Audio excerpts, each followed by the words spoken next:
Cheers, boys. What up, kids? What's up, guys? Giddy How up. you Doing well. We got some mezcal going down tonight. What's going on? Happy hour, boys. Happy hour. We got no responsibilities after this show, so these always end well for us. It feels 7 really good. minutes late. Oh, man. That's Yeah, personal best. pretty good for us. You haven't lasted 7 minutes in a while, Pigtown. You calm down, all right, Huckleberry. Oh, my God. Got him. Got him. How are we doing on a Wednesday evening, guys? Almost. Sorry we couldn't get to you guys yesterday afternoon. We just had we had some moving parts. But a lot of moving parts. We're here tonight, and we're going to be here tomorrow afternoon, normal scheduled as well. But how are we doing tonight, guys? Are you guys excited to talk about this past weekend in sports? We got a lot of stuff to talk about. A lot of shit. Couple days. A lot of shit. I got a problem with you people. Kuga. All right. Yeah. Before we get into everything, guys, there's going to be 2 pods, obviously, tonight and tomorrow. So if we don't get to something tonight, odds are we're going to get to it tomorrow. And if you guys want to hear about something, our take on something that we don't get to, let us know in the comments, as always. But Brian wants to start with Mr. Lane Kiffin. And I think that's a good place to start based on the kind of the clown show that's been going on around this whole thing. I don't know. Where do you want to start? Do you want to start with Lane Kiffin? Brian, I'll just give you the floor here, and you can take it however. And that's totally fine. And look, I'm going to qualify this before we even start anything. The man has every right to go to LSU. It's totally fine. I totally understand it. I understand that the college football window does not really allow him to do what he wanted to do in the grand scheme of things. I have problems with a couple things, and I don't like to start out negative, but he has made it that you have to start out negative. One, don't play the victim. You had an opportunity to coach that team, and you chose to leave. Okay, you chose to leave. That's bothering me too. Yeah, you chose to leave. And then do not. And it's come out now by either Pete Thamel or like Dave McMenamin or somebody that you threatened the athletic director who bent over backwards for you. And by the way, put a phenomenal infrastructure in place in terms of the collective, from the administration to the collective to the football program, for you to continue to have success. Not only pay you handsomely, that was never in question, but also filter money into the football program. So they did it the right way. And then you're going to go backdoor him and then go to his office and tell him that if you don't allow him to coach in that college football playoff, that you're going to then go poach coaches. And to say to your coaching staff, if you don't get on the plane, you're not with me. And only one coach went with him. And now Lane Kiffin has the opportunity to then say to the guy who got on the plane with him, I think his name's Charlie Weiss Jr., the offense coordinator, go back. And you know why he's going back? Because if Lane Kiffin gets a fucking W at Ole Miss, guess who has to pay the fucking incentive? LSU. LSU agreed in his contract that if he wins a college playoff game, he gets like an extra $2 million. That's bullshit. That's unbelievable. And then you're going to go on a tarmac. I really think he needs a restraining order against Marty Smith, personally. I mean, because Marty Smith was going across like fields, like he was in Jurassic Park trying to get the fuck off the island. I don't understand. He made shambles of this situation. And don't play the victim. Look, you rewarded handsomely. You deserve to do what you do. The college football calendar screws all of you. Understood. See Penn State. Not being funny, Chris Merrick. You're screwed. See Kevin Willard last year. See the whole bullshit that we had to deal with as Terps fans. He just made shambles of a situation. He made himself a victim. You are not a victim. You're in the best position possible. You've been the most sought after thing since pants with pockets. So do not ever come after other people and act like you are a loser. And by the way, stay off tarmacs. You have more signature firings than you have signature wins. That is not a joke. Yeah, I tend to agree with you. I stuck up for him a little bit last week, but since this is all played out, yeah, I'm changing my tune quite a bit because I honestly thought it would have been figured out by probably that day or the next day. And I feel like everything would have been fine. He should have just went a separate way and been done with it. And yeah, does it still suck? Yeah, but I can still give him the benefit of the doubt that, hey, the NCAA schedule sucks. If you really want to be in LSU and that's your dream job, you're going to go get paid a bunch more, even though you said it's not about the money for you. I could have still given you the benefit of the doubt. Just because, like I said, the calendar is the way that it is. It's not why he left; it's the way he left. That is really exactly. what I've been beating down, and not, I'm not making fun of you, Brooks or Dusty. No. I know you guys were standing up for him for a while, but that's really what I was harping at. He did it the wrong way. Just be honest, and don't tell me you talk to God. All right, God is Nick Saban on a college game day fucking set, and Pete Carroll. So if you talk to God, he's wearing a suit next to Pat McAfee on Saturday. Go talk to him again. Yeah, I just I agree with you, Brian. Like I said, I was giving him the benefit of the doubt and sticking up for him a little bit on Thursday's episode, but like, yeah, the entire weekend leading into Sunday, Monday, whenever that was that this happened, I think it was Sunday. That was absolute bullshit, from telling the guys to get on the plane and threatening the athletic director, and then, like you said, Brian, crying because he's not going to be able to coach in the playoffs.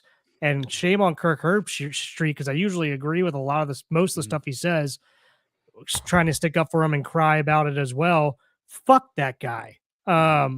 You made your decision. And honestly, I've seen a couple tweets come out from players on his team that say he was lying. He was lying. They said all the players wanted him to stay. Some of the guys like, that's not true. He said that in his letter or his farewell response, whatever you want to call it. And a bunch of the players came out and quote tweeted and was like, I was there. I was in the room. It's like one of the offensive linemen. And he was like, we didn't want him to go. We want him to get the fuck out of here. So, yeah. And I know why. And here's the one that really grinds my gears, puts my dick inside my body on this one. Sorry, Mom. Is like the fact that he gets money if Ole Miss wins in the college football playoff this year, and LSU agreed to pay him. Why don't you just bend over and take lube in the ass? Are you kidding me with this? I feel like there's some kind of stipulation there that this is real deal in the contract that LSU signed. I mean, they wanted to get him in any way possible. They were like, we're going to get Lane Kiffin as our next coach, no matter what it costs. And I think it's pretty clear. I just, having your cake and eating it too, like trying to take the LSU job and trying to coach the playoffs at the same time. It's ridiculous to expect Ole Miss to agree to that. Especially when he's not leaving for the pros. It's not like he's leaving for the, like the Bucks or something like that. He's leaving to play the fucking whoop their ass a couple times a year. If if everything goes right. Two more things, Dusty, and I'm cutting you off because these are two really good points. He brought up Summerfield that went from Tulane to Florida, and how Florida is allowing huge difference. How Florida is allowing him to coach Tulane. Let me tell you something, buddy. Tulane and Florida aren't in the same conference, and they're not. Florida not in the same stratosphere league, and they're not bitter rivals a state away. All right, and they're not pulling from the same recruiting pool. So go fist yourself with that stupid fucking comparison. And second, from a higher level perspective, and being serious with this, Lane Kiffin is a chaser. He will consistently chase. I don't care if he wins a national title at LSU. He's a great coach, and he might even win 2 national titles. He will still be chasing. He will never be happy with where he is. You could make him a senator. He'd want to be a king. You can make him a king. He'd want to be God. It doesn't matter. He's never comfortable where he is, and he will continue to be that, and that is his life, and that is his prerogative. And I'm not going to tell any man how to live his life, but that's exactly what he's doing. Well, McShay was talking about this on a podcast I was listening to the other day about how let me rephrase that. Regardless of whether or not I guess he had already decided he was pretty much taking the LSU job, but he didn't want to sign anything or announce anything until after the Iron Bowl because Egg Bowl.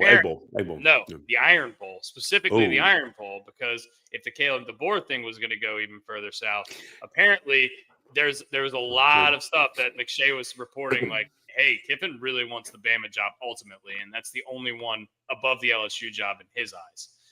So, like, if you're LSU, are you just like, okay, is this like a mistress situation where, like, oh, this is going to go well for a while and maybe we'll get a championship out of it, but ultimately he's going to want to go, right? It's going to be Nick Saban all over again? Dude, if Reese Davis has any stones, and if ESPN will allow Reese Davis to do it, you need to look Nick Saban in the eye on Saturday on that podium and ask him, what role did you play in getting Lane Kiffin to go to Ole Miss? I'm sorry, to go to LSU. What role? And I'm sure Nick Saban's going to say it was an advisor-only role, but I'm sure, if he wanted to pull some strings, he could have. But I don't even necessarily know if Lane needed people to pull strings for him at this point. I think he was clearly the most sought-after head coaching candidate in a long time in college football, I would say. Yeah, between him and Lincoln Riley. And Urban, if he decides to come back at some point. But yeah, I mean, what does LSU think about this? Like, we've all seen everybody talking about this. Like, okay, so he's going to be there for a few years, and then he's gonna peace out for the NFL here in the next year or two. Think about what LSU's paying right now. They're paying Lane Kiffin $91 million without incentives. Right, so let's just say Ole Miss wins their home college football playoff game. They're paying Brian Kelly $54 million to leave, to not coach their team. They sound like the Cleveland Browns. It's just terrible. I don't understand. I don't get it. But hey, look, they got what they wanted. Ole Miss is going to end up being better because of this. I firmly believe that. Pete Golding came from Alabama. They're going to be better in the grand scheme of things. You disagree? I don't know. They already made him they've been pretty irrelevant. They were pretty irrelevant for a long time before Lane Kiffin. Why are they going to maintain relevancy now that Lane Kiffin's gone? I know this is going to sound like absolute blasphemy, but I mean, Lane Kiffin made them relevant again. So now they are an actual relevant program. And also, it's a great school, best tailgate in the SEC. I'm just going to throw it out there. Yeah. Not that matters on the football field, but it's a great school. It's in the SEC, and they have, once again, going back to what I said earlier, the infrastructure from the administration to the athletic department to the NIL to the coaching staff and what you put on the field. They've done it the right way. They're filtering everything appropriately. So, and they brought in Pete Golding almost instantaneously. It reminds me a lot of what Notre Dame did with Marcus Freeman. The minute Brian Kelly left, they immediately announced a head coach, not an interim, a head coach. And let's go. Now we're riding with this guy, and we're going to go. And I'll be honest. If those Ole Miss players beat the living shit out of that guy, Charlie Weiss Jr., who walks in the locker room, I wouldn't doubt him at all. I mean, I tell him to get the fuck out. I tell him to get the fuck out. We're not playing. I'd shove him in a locker like Brigma and fucking Rookie of the Year. All right, eat sunflower seeds. Let's play some ball. And I get it. You want to go win games and everything like that. And I know these kids, and I said it on Thursdays. These kids are a little bit more hardened to like the process now. But after the clown show that just happened this past weekend, and everything that just happened, and how can you let that guy back in your building and be okay with it? And maybe he does stay there, but maybe they say, hey, you can go up in the box and call your plays, but we're running our own fucking plays. Go to the roof of the press box and jump, dude. I could care less, man. See you later. Call the play from there. That's how I would feel if I'm on that team. Like, I know you want to win, right? And those coaches probably give you the best chance to win. Charlie Weiss Jr. probably gives you the best chance to win because you've been doing it with him the past few years.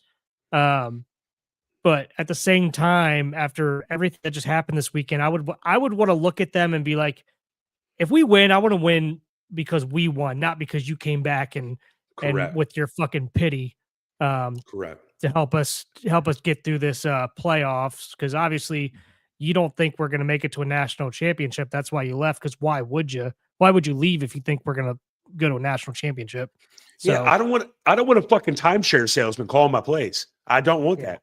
And the only reason if I win, I want to win. I want to win because we won, not because you came back. Us. So you can go sit the fuck out.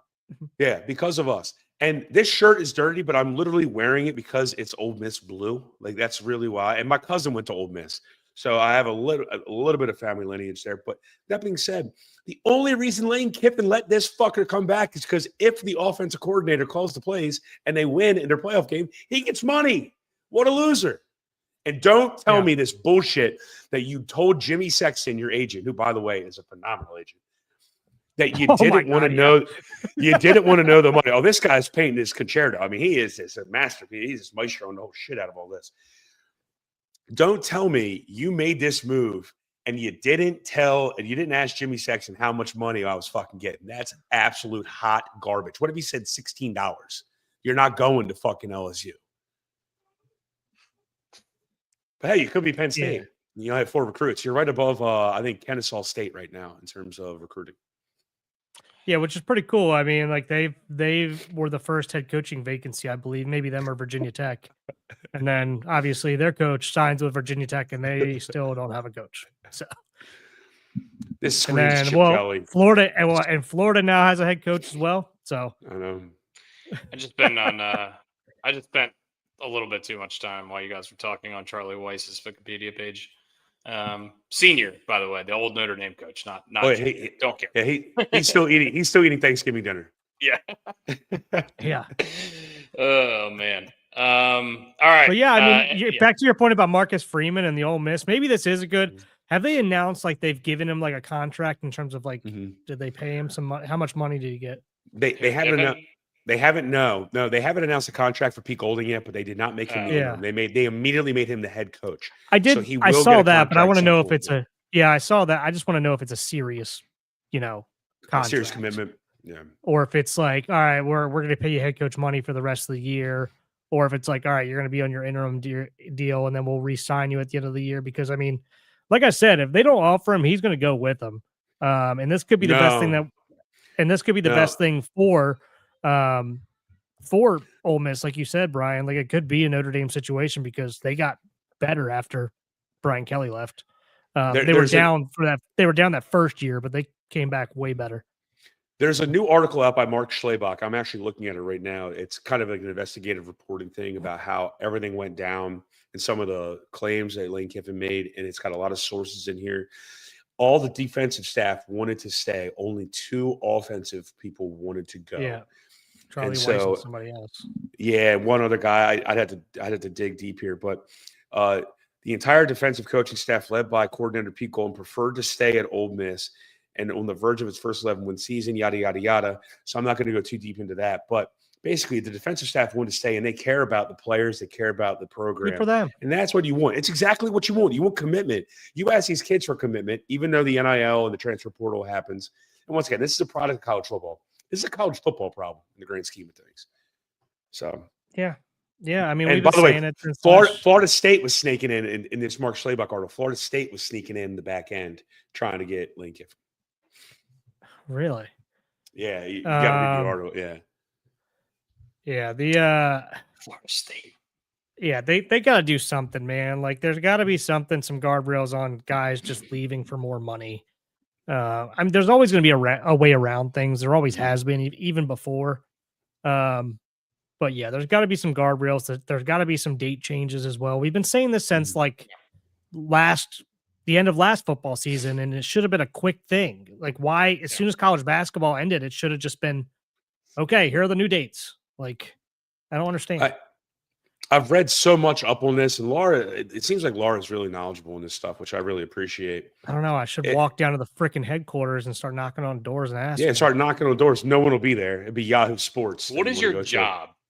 Yeah. What would you say you do here? So, yeah, the Bobs are there. So I mean, you got to move the transfer portal back. You have to move early signing day back. And what they're doing is they're blaming the academic schedule.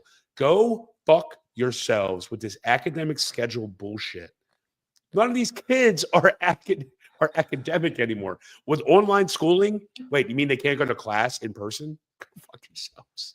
Cardale Jones, he didn't come here to play school. He came here to play football. I came here to play football. Like Vince Carter, I think, went to one class one time at North Carolina. Other than that, like a tutor did all of his paperwork. He just did dunks and did the. Yeah. Anyway. That horse has been beaten to death. Yeah. How do you feel if you're Florida, by the way? Lane Kiffin has ties to the school, doesn't have, it seems like, any interest in going back. I'm sure that they were extending just as big of an offer as LSU, if not bigger, if I had to guess. Well, he apparently all roads were like pointing. He was almost certainly taking that job no matter what. And then after all these sources came out and said that, Brian Kelly trips over his own dick and gets himself fired. And that's when everything got stirred up. So college football is a mess. Someone needs to be an adult in the room. So is college football and basketball. I mean, college athletics really in general. They got it. And it's college, this is what we wanted. I want this for the players. I really do, because it's what's fair. But there's so many smart people around all of this stuff. How can you not figure this out quickly? Like COVID's over. We're past all the COVID year bullshit. That's all done now. This should be getting figured out now. This year, it should not go past 2025. There's going to be some changes. There's going to be a Kiffin rule. It's going to come in the next year or two. They're going to make something. They're going to move this window. Yeah, maybe this is like the big thing that they're like, all right, this has got to get done now. Yeah. It's ridiculous. I mean, all these coaches just getting new contracts. These schools are getting fleeced. I mean, for God's sakes, BYU had to have a booster come in and pay fucking, I can't even pronounce his name. So he didn't go to Penn State. The Mormon church had to come in. Yeah, this guy's got 3 women in his room with the door closed. With all his kids got to have the door open whenever a fucking dude goes in there. Like the cookie place. What's the cookie place? Why am I blanking on it right now? The pink cookie place. Shit. That can be a dangerous statement there, buddy. Cookie place? Yeah. Pink Pony Club? Crumble Cookie. Crumble Cookie. Crumble Cookie's owner. Yeah. Crumble Cookie's owner's from there. Well, he gave 60 million crumbles to the new coach to make sure he stayed. I saw this. Yeah. A lot of crumbles. Brian Hartline also got the USF job. Did you guys see that? Good for Brian Hartline. Yeah, I saw that. Offensive coordinator for Ohio State. He's going to be coaching Ohio State through the playoffs and then taking the job again. Why did I picture Chris Merrick like putting a plunger to his face, like Ace Ventura? When Brian Hartline went to USF instead of Penn State. That actually, I feel like that might have been a good hire for Penn State. What do we think about Penn State? Who's out there? Who's available? Are there names? Chip Kelly. It screams Chip Kelly now. Lack of options. If I was Penn State, I would not be happy. If I was a Penn State fan and they were they were presenting Chip Kelly to me, I would be like, "Are you fucking kidding me? This is the dude who was going like 0-6 at UCLA." What about this? This is a off the cuff. I just thought about it right now. What about Eric Bieniemy, the coordinator that everyone wanted to give a head coaching job to in the NFL? I don't know. Does he have a job at all? That's what I'm getting at. I don't think he's employed right now. I don't know. I mean, Penn State's a pretty desirable coaching gig. I don't necessarily know if they're going to be giving it to a guy who can't get a job. I have no idea. Right now in the recruiting rankings, it's Morehead State, Penn State, Kennesaw State. That's not good. That is, I would say, bad. They should maybe get a coach and see if they can do some recruiting. Or maybe, just completely let it tailspin. I love that. That would be freaking great. I also see that Kansas State's head coach, Chris Kleiman, I think his name is. Contract extension, let me guess. No, he is retiring, and their former quarterback, star quarterback, Colin Klein taking over. Is going to be the head coach. He is the current Mr. coordinator Mr. Coach Klein. At Texas A&M. He's the current offensive coordinator, so he's going to coach the rest of the season there, and then go to Kansas State where he was good. Oh, hey, Mr. Coach Klein, how you doing? What about Mike Tomlin to Penn State? There's some rumors about that. That would be hilarious. No. I know. No, if I'm the Minnesota Vikings right now, I'm asking to trade for Mike Tomlin. If I'm the Minnesota Vikings, I would maybe see if 9 wants to go coach at Penn State and get him off the fucking team. They're in a predicament. And by the way, their cap hits next year are not good. Let's get into that, Dusty. Do you want to bring up what has happened over the last couple of weeks? For the Minnesota Vikings? Yeah. Catastrophe, disaster synonyms.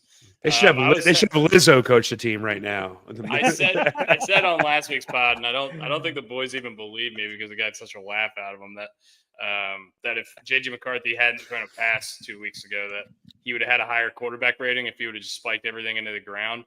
And then it's so funny that I'm going through Twitter and I see the stat come up again, and it's including this past week's performance by their rookie quarterback Max Brosmer, who put up somehow a worse offensive QB rating than JJ McCarthy. So for the last 2 weeks, if the Minnesota Vikings just spiked all their balls into the ground, they would have more efficient quarterbacks. 39.3. They did. They lost to the Seattle Seahawks. What was it, 23-0 or something like that? They put up 0 points, 26-0 maybe. It's some brutal stuff in Minnesota. All right. They went 15 wins last year with Sam Darnold, and they can't get just a competent quarterback. All right, I'm not deferring from this conversation because it's part of the conversation. Okay. What was more embarrassing, Mac Brosman or Hunsu Koo kicking the fucking earth? Young Wei Koo. Young Wei Koo. The Young Wei Koo is more viral, I guess, but in totality, I think Max Brosmer is more catastrophic to the franchise. Our tweet from the person who runs our Twitter account. This is what they had to say about that whole situation. Literally said, doesn't count as a missed field goal if you don't kick it, I guess, with this emoji. And then it's the one black guy emoji. I can't think of his name right now, but from the movie, he's going like this. Oh, yeah. It's been bad. It's been bad stuff for the Vikings. It was certainly really bad for the Giants on Monday night. We'll get to that, but specifically the Vikings are in trouble. They are in trouble not only now, but for next year. And even when Randy Moss goes on, was it Sunday NFL Countdown? Mm-hmm. Is that the ESPN version? Mm-hmm. And just paraphrasing, but he basically said, "Justin Jefferson, get the fuck out of there." Yeah. He said something like, "I've been there. Get out." You can't yet. It's not looking good. Justin Jefferson declined media on Sunday. It was the first time in his career that he's ever done that. They have 3 major cap hits for 3 people who are not making a difference on this team in this season. So they're in trouble, and they have no quarterback. Yeah, that's why I said you can't really. I mean, you can't ask for a trade yet, right? This is the first season where it's been a little rough, so you're gonna have to suck it up a little bit. If you're Justin Jefferson, though, this is your 3rd quarterback in 3 years. It's looking like it's going to be your 4th quarterback in 4 years next year. So if you're Justin Jefferson and you want out, I think you have every right to say, "Hey, I kind of want out. Fuck this." I don't think so. He's still putting up crazy numbers besides this year. No, he's not. No, not this year. Not this year. Mm-mm. I know. I said besides this year. I know, but I'm just saying. I mean, if you're going into next season telling me I'm going to have my fourth quarterback in my 4th season, and that it doesn't look like it's on the up and up. I mean, I think there are players in the NFL who have requested trades for much less. Yeah, Brooksy, I'm going to fight you on this one because, I mean, you're a businessman. I mean, you got to forecast a little bit. What do you see next year? I mean, you're going to be in the same position, if not worse. Yeah, I would say it's worse. I would say it's based on the cap situation. Trending towards worse, yeah. Yeah, so that's why I say I would ask for something now, because you can see next year is going to be equally as bad. Frustration will grow, and then all of a sudden, hell breaks loose. And I'm not trying to be a dick. No, but I mean, you can't say the next year is going to be equally as bad because you probably thought it was going to be this bad when Sam Darnold was there last year. Yeah. So I hear you, but and also at the same time, Justin Jefferson has been paid. He's the number 2 wide receiver in the league in terms of payment behind Jamar Chase. True. So I wonder where payment and legacy, and this is a rhetorical. Where does payment and legacy become fair? I'm not in his head. I don't know. Yeah, I don't know. Yeah, I mean, I don't know. And legacy, is it just your legacy in Minnesota, or is it your legacy as a football player? As a football player, he probably, I'm sure he has ties to Minnesota. He's been there for 4 or 5 years now, but he's 26 years old. He could go have a career somewhere else and be known. He could leave the Vikings this year and be like Randy Moss. More people think of Randy Moss as a Patriot than they do a Viking. I would say the younger generation. I think Randy thinks of himself more as a Patriot than a Viking. Yeah. So I think you can go make yourself a career elsewhere. I don't know. Maybe it's too early to speculate on that. And I'm sure if you're the Vikings, also you probably don't want to trade Justin Jefferson, because if you're going to have to go get another quarterback, Justin Jefferson's going to be he's 2 first rounders and a second rounder without a doubt. Yeah. But I and this is off the rails, and I'm not trying to go anywhere like stupid. Why do I see Justin Jefferson looking at Devontae Adams over in Los Angeles, and being like, why can't I just do that? Why can't I have Matt Stafford throw me fucking, balls and buckets? Yeah. Over and over and over again. He's got to be like, what the fuck, dude? Yeah, but Devontae's had to go through his laundry list of stuff to get to where he's at now. Sure. And Devontae's got to be the happiest guy on the planet right now. He scores 2 touchdowns every week. He's just killing it. And he's got Puka on the other side of the field doing all the work. And think about this: they got to sign Jordan Addison, and Jordan Addison's gonna be like, "I'm gonna fuck out of here." Like, that's the problem. That's the one I'd be worried about, honestly.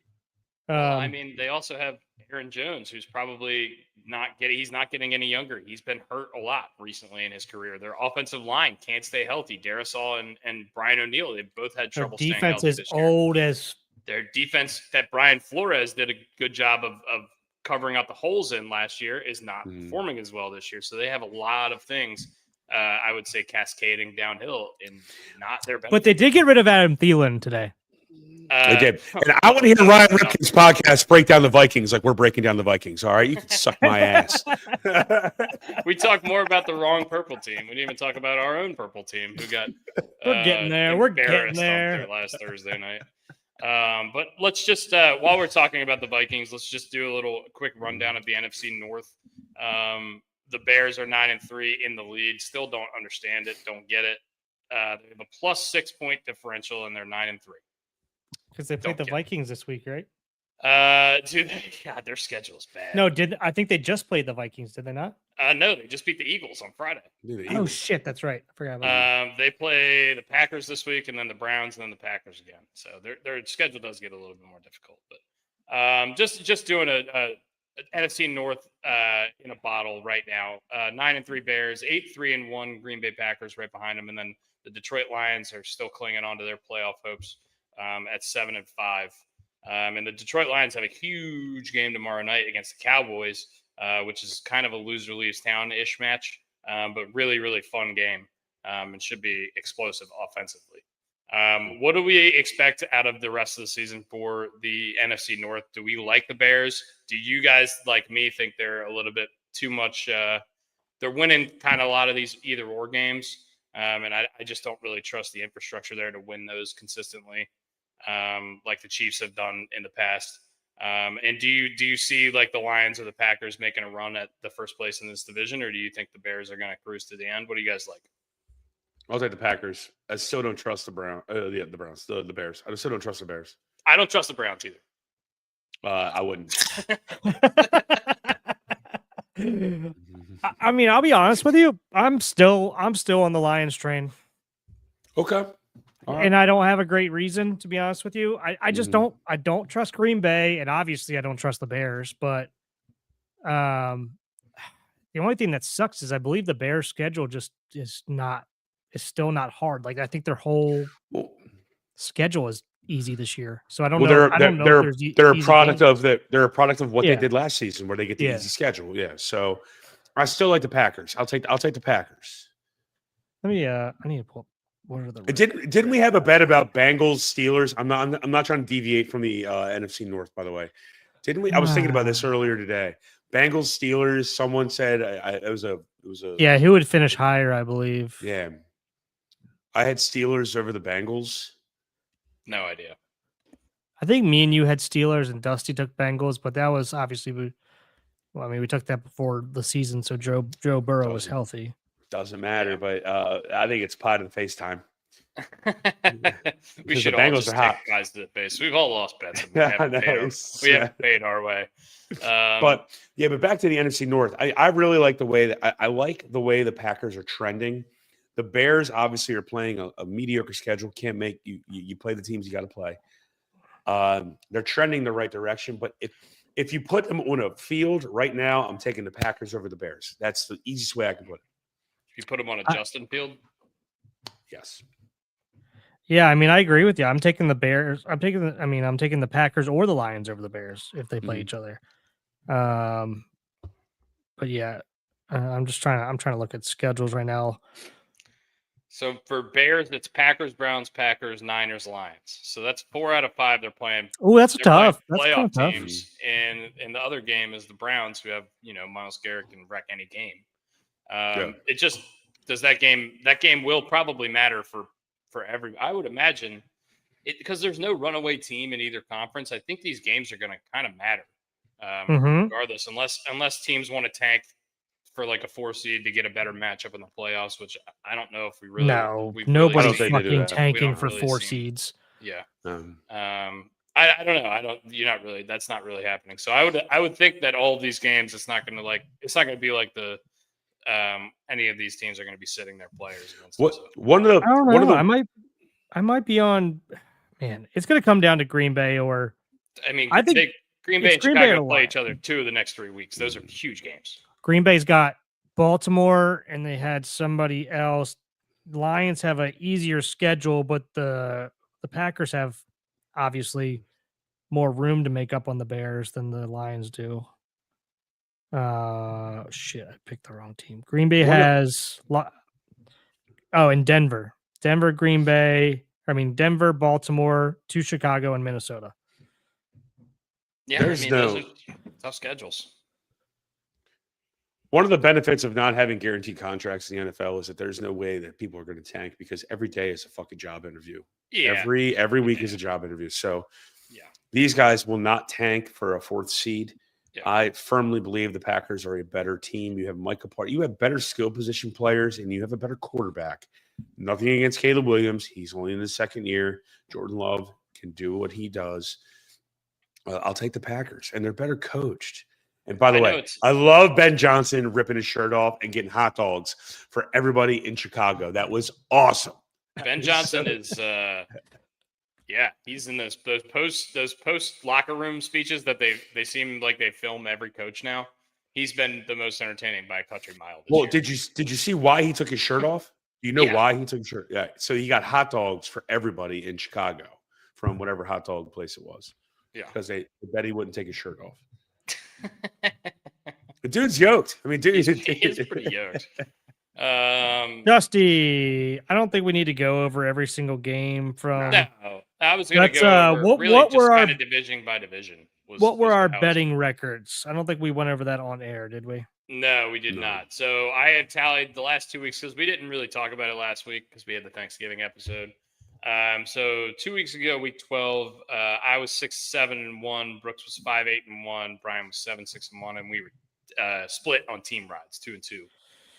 So Brian won week 12 by 1 game over moi. Brian and I tied. Brian and I tied this week at 8-7-1. Brooks was 6-9-1, and Drew was 5-10-1. The team rides were 1-3. Overall on the season, I am in last place. 74-88-2. Brian is in 2nd place, but only really, really close to Brooks. 3 games behind Brooks now, 84-78-2, and Brooks is at 87-75-2. Man, this is like a mirror image of last year. Yeah, it has been a very, very close week. We are 29-27 now on team rides. We were hot early. We have cooled down significantly on the team rides. But yeah. Brooks and Brian are right next to each other, and I mean, I'm like 2 good weeks away from being in striking distance, but we're gonna need these guys to falter a little bit. Yeah. Quick run through, and then we can go over just a couple games pretty much on Thanksgiving. Yeah. New England stays in first place, obviously beating the Giants, and they are still basically the best team in the league record-wise, I believe. The other games I wanted to bring up, Tampa beats Arizona, which keeps them in contention with Baker being hurt. And then the 2 other big games for myself was Indy losing to Houston and the Jags. And Daniel Jones got a broken fucking leg, by the way. I know. They are a shell of a team when he and the cannot Jags run the ball. Beat Tennessee 25-3, boys. So you better get that duct tape ready. Because we are storming. We are storming right now. Storming back into first place. I hate you. Dude, honestly, I mean, you might win that bet. I thought I was crazy. You were crazy. I thought I was crazy. Number one, I didn't know Daniel Jones was going to break his leg. Oh, I didn't know. Number 2, you need to really start worrying about Houston because their defense is good. I agree. I am worried about Houston. Yes. Actually. Yes. That division has come kind of out of nowhere to produce 3 potential playoff teams. We've got 2 8-4 teams and a 7-5 teams. All 3 of those teams are 100% in the playoff picture at this point. So I can't believe it. Good for the South for producing a good football team this year because the NFC side hasn't done it. But you know.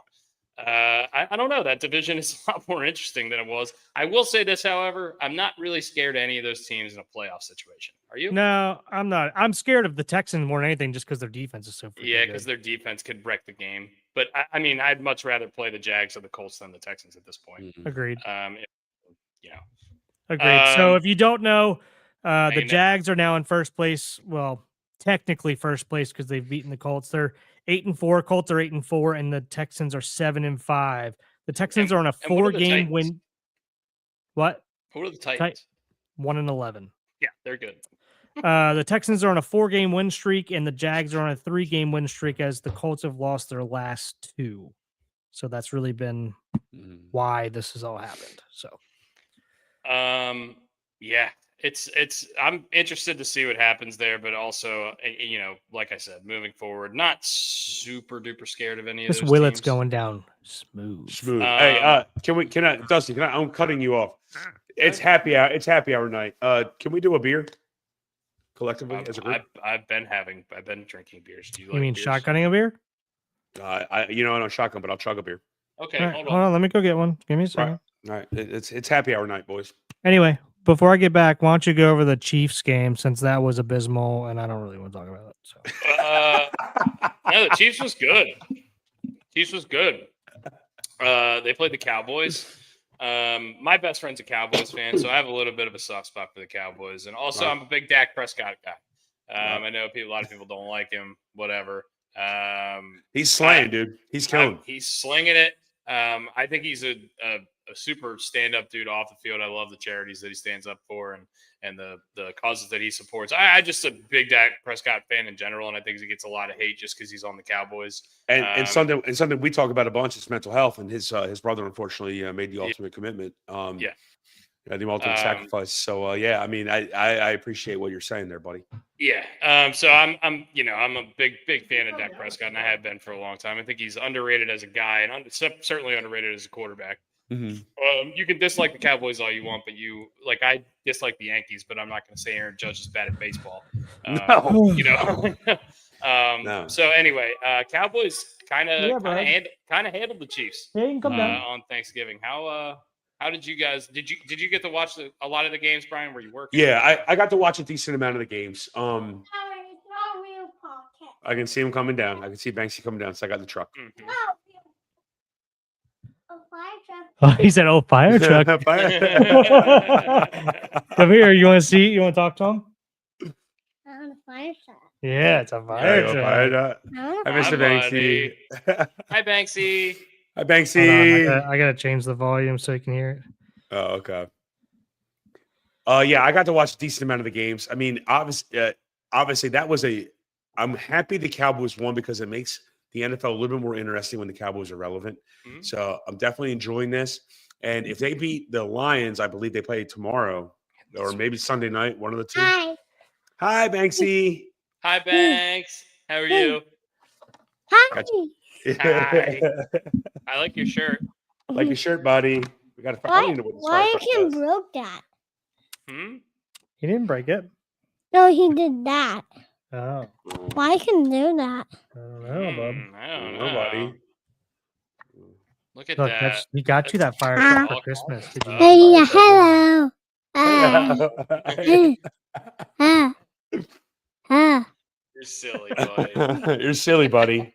You're a good boy. You're a good boy. Oh, man.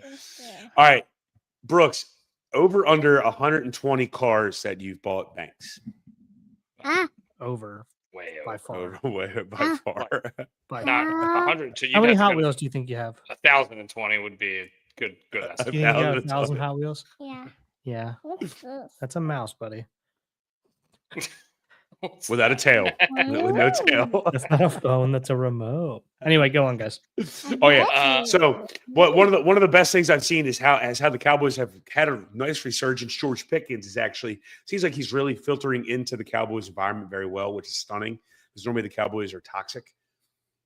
So I like that the Cowboys are rejuvenating the NFL a little bit in their world. I know Laura might actually try to stab me with her eyes through this computer, but I actually enjoy seeing the Cowboys have a little success. And Dak Prescott is a stellar, not only individual but quarterback.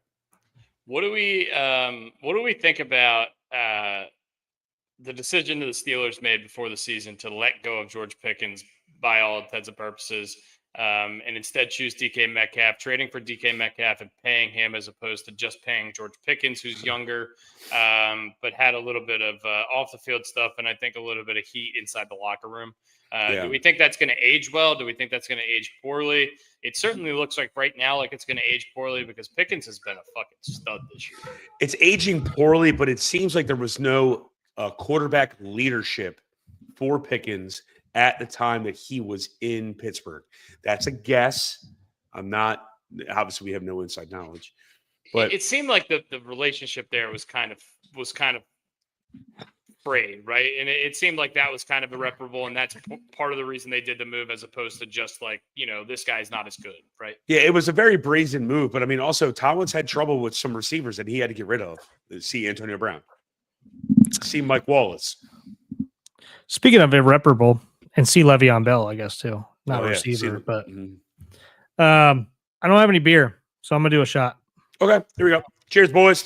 Happy hour. I have a pumpkin beer, and I am not chugging that. No, don't chug pumpkin. I wouldn't either. Cheers, boys.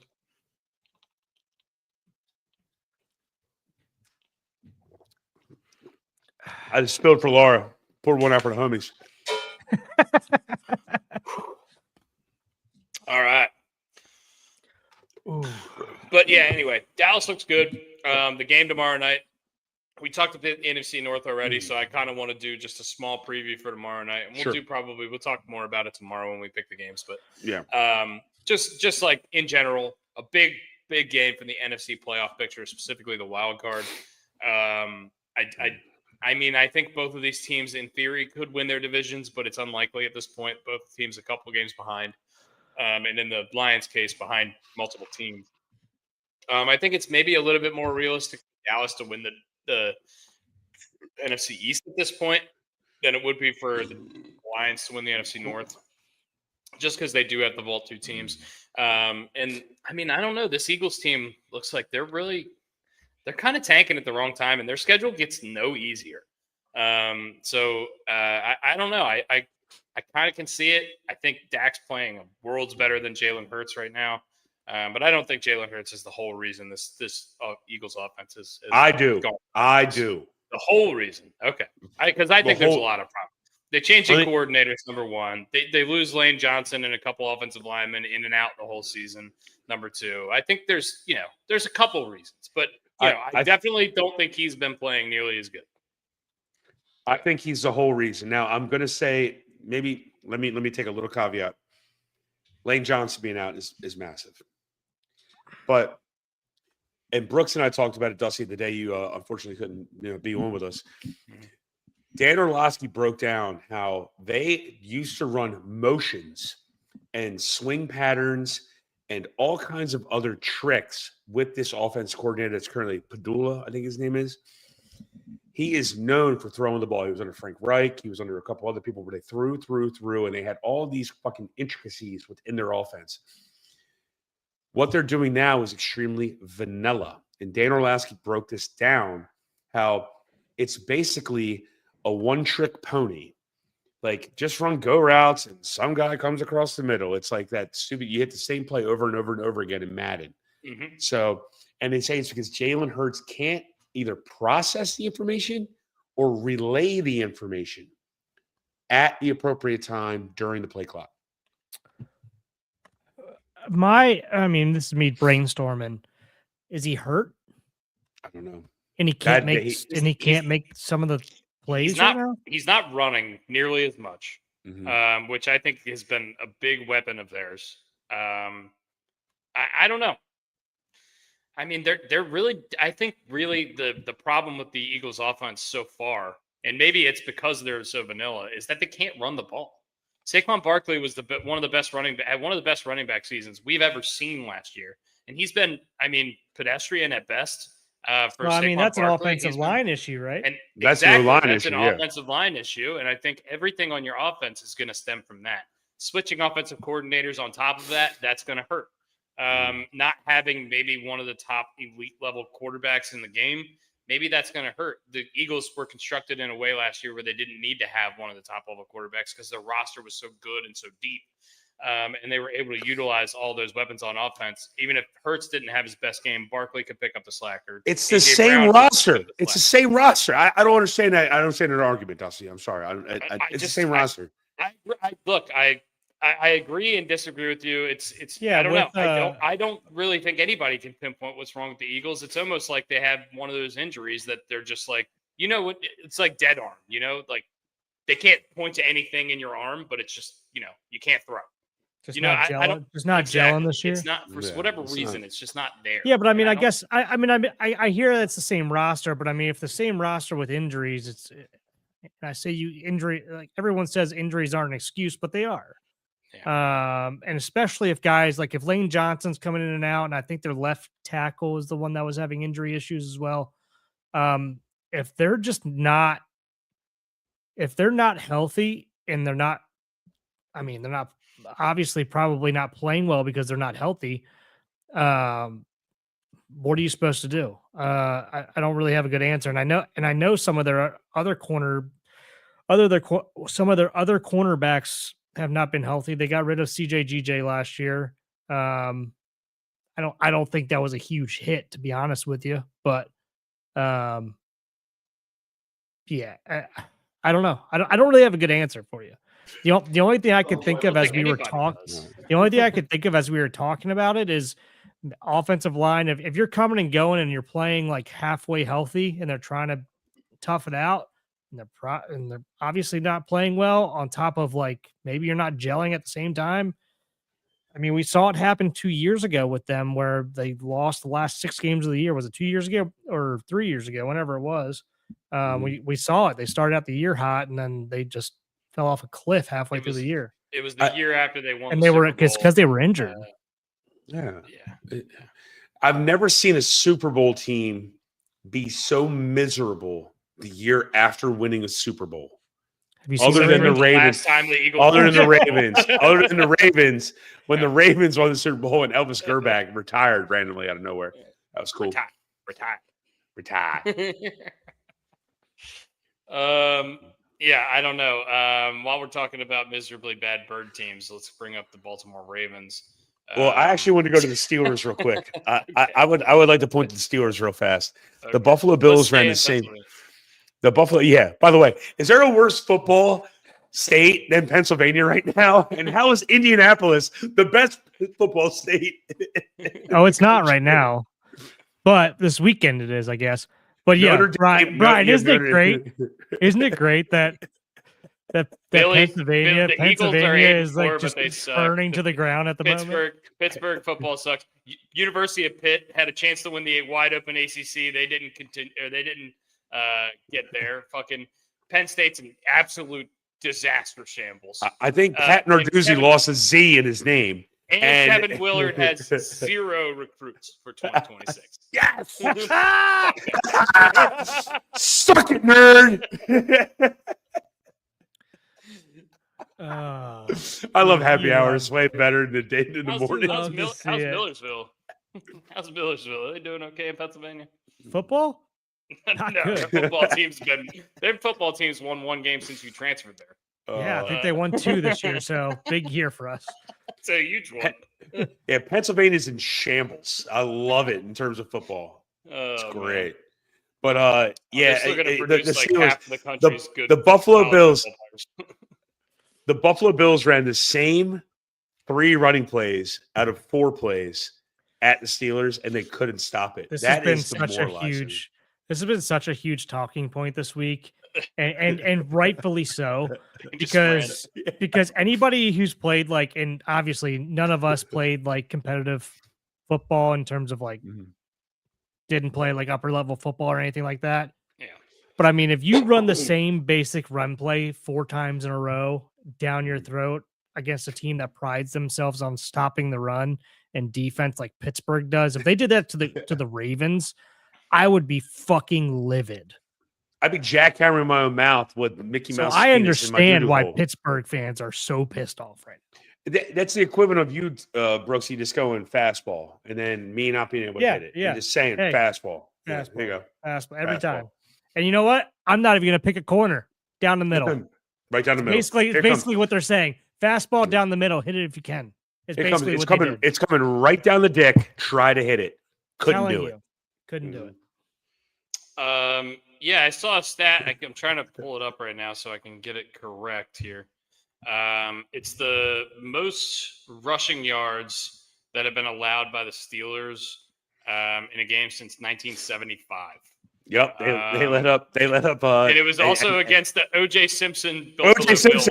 Simpson, yeah. It was against the O.J. Simpson-led Buffalo Bills. And another guy had 83 yards, I believe, and then quarterback had like 3 yards. I guess it's the dual threat running back week because the same thing happened in that Bears-Eagles game to the Eagles. The Pennsylvania defenses can't stop the run. Because the Eagles, Kyle Monangai and DeAndre Swift had 250 plus rushing yards combined between the two of them too. Pretty crazy. The historically good defenses are not performing historically good right now. No. Can we talk about Jackson Dart getting absolutely mollywopped on the sideline? We can. And did you see what Bruce Arians said?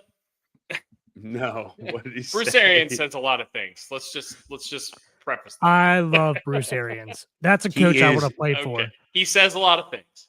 I would hate to play against him. I would hate that man playing against him, but playing for him, I would love it.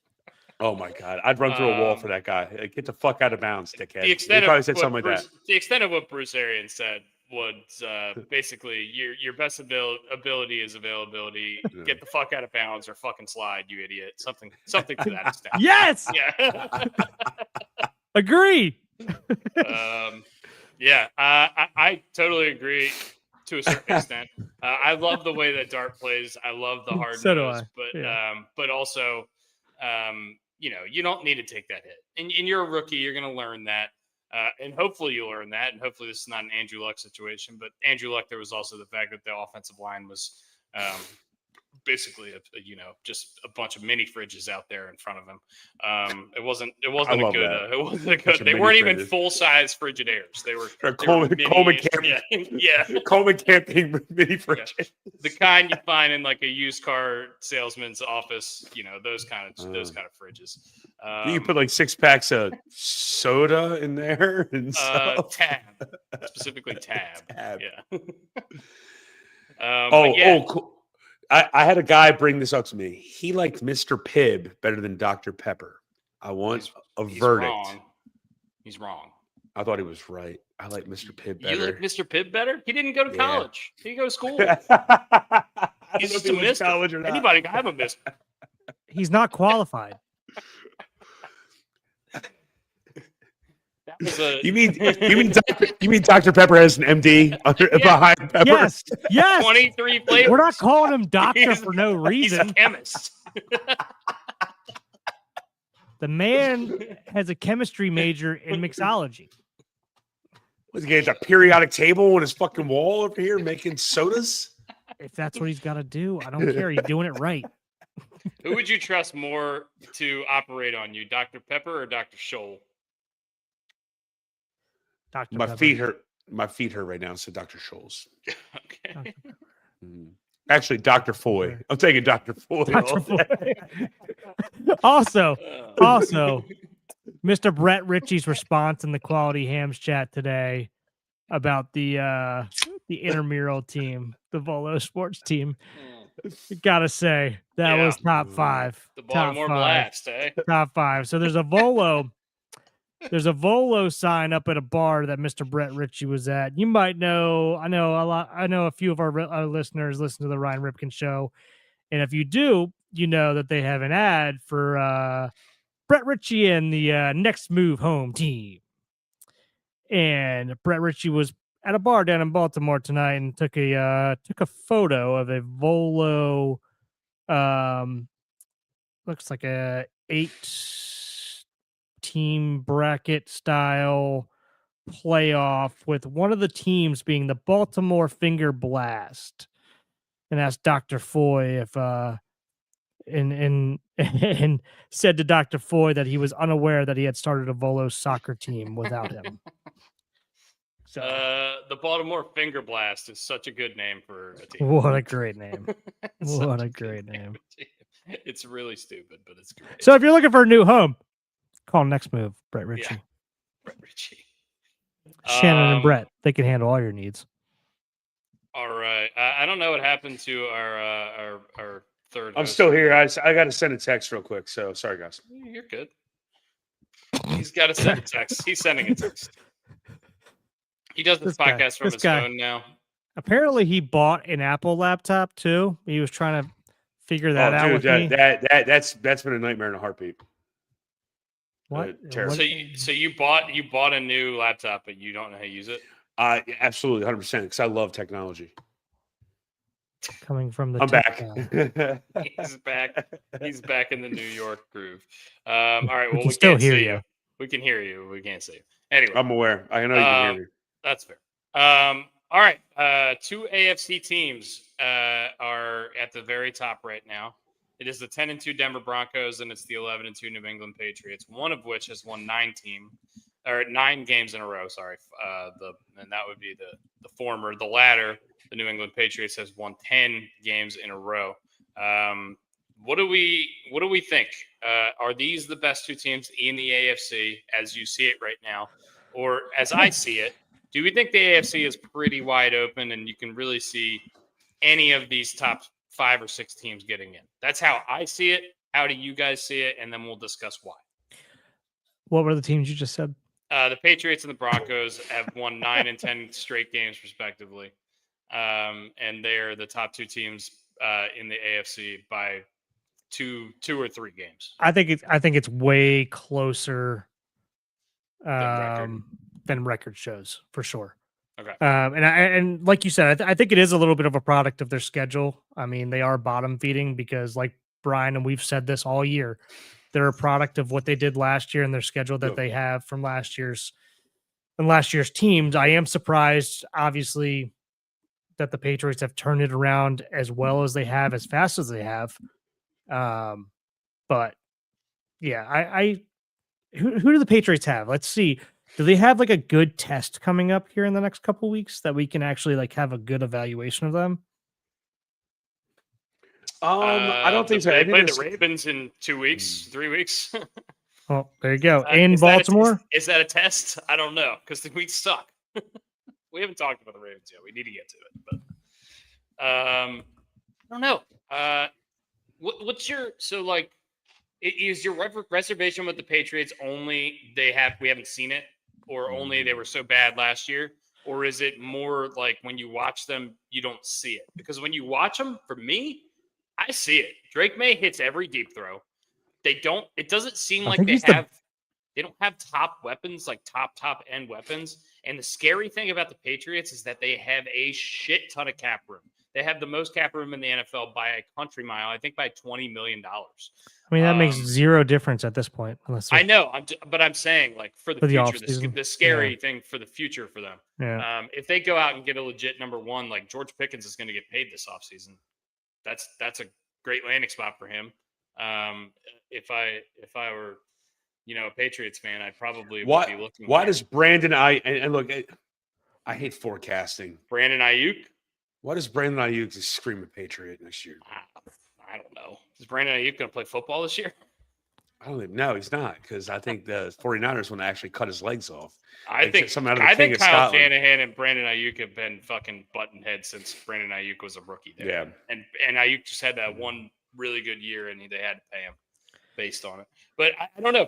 For me, when I watch the Patriots, I don't know. I kind of see it. I don't think their defense is going to be able to hold up in the playoffs, but it keeps on every week they play another bad team, and their defense looks good. I do want to see them play a good team, but I don't know. Yeah. I feel like the AFC is pretty wide open. I think the Patriots have as good a chance as anybody. I agree with you, Dusty. Playing at home the whole playoffs. So I agree with you, Dusty. That's going to be the big thing. They're going to be playing at home, so they're going to have a little bit of an advantage there as well, especially with weather and the fan base there, because they do have a good fan base there. As much as people don't really give them a ton of credit, they do. But going back to October, this is why we're speculating here. They've beaten Cleveland, Tennessee, New Orleans. They beat Buffalo by 3, which was like the surprise of the season at that point. And keep in mind, this is October. This was October 5th. And then you go to the November games. They beat Cincinnati 26-20. Fine. That makes sense to me. They beat the Jets. They beat Tampa Bay 28-23, which is okay. That's still a good win. That's a good win. That was a good win. That's probably I'd say their best that. Yeah, I know that and Buffalo are like the 2 good wins, right? Yeah. They beat Atlanta 24-23. Brooks, I'm gonna stop you. The eye test. So they hit hard. They play hard. They care. You can tell they are not letting down. They're 100%. getting stronger as other teams are getting weaker. See the Ravens. Agree. Yeah. 100% agree. So I mean, they can only play who they have. Yeah. And then and like I said, like you always say, you can only play the schedule that you're given. They earned the schedule from last year, and they are blowing out and beating these teams that they should beat, and they are beating a couple of these teams that we didn't think they were supposed to beat, right? But so they beat the Bills, and they beat who's the other team I just said? They beat the Bills, and they beat Tampa, the Bucks. Yeah, the Bucks. Which was a surprise. So those are the 2 wins that I'm going to give them. Like, hey, I feel like teams. Those are legitimate teams that you finally beat, and besides like these below average teams that you guys are either blowing out. But again, you guys said it. The eye test is there. All right, so we'll go. I'm moving forward to their future games. They have Buffalo on the 14th. They will lose. They have us on the 21st. They will lose.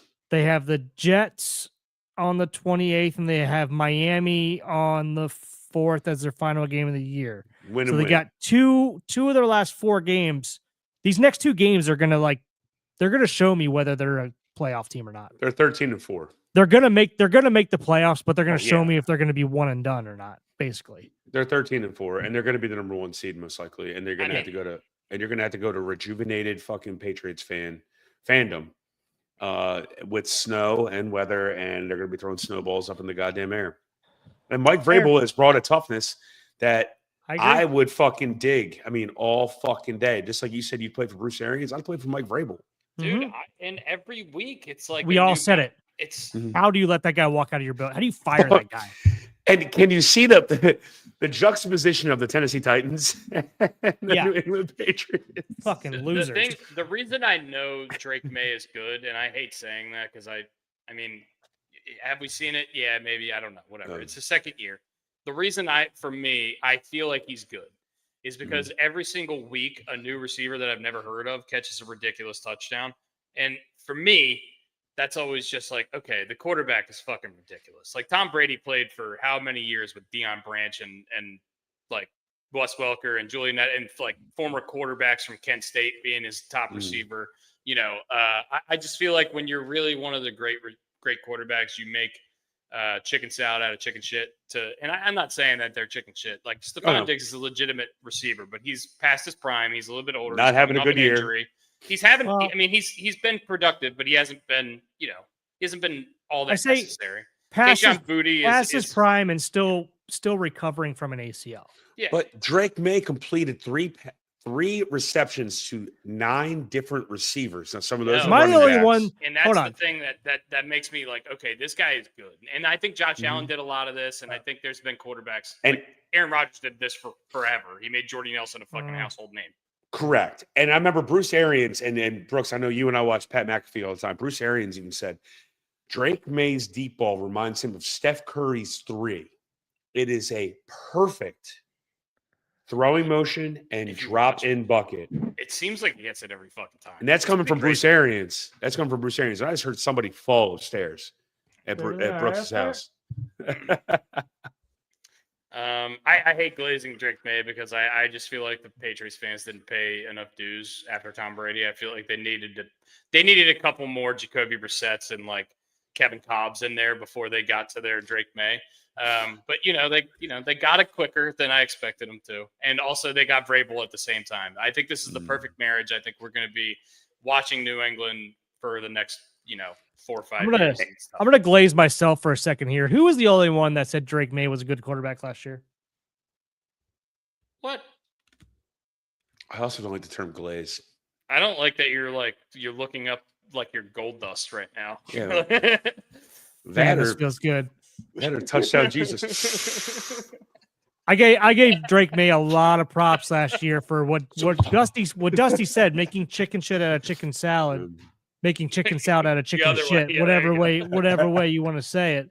But he basically did that. He did that last year on a shitty ass fucking team.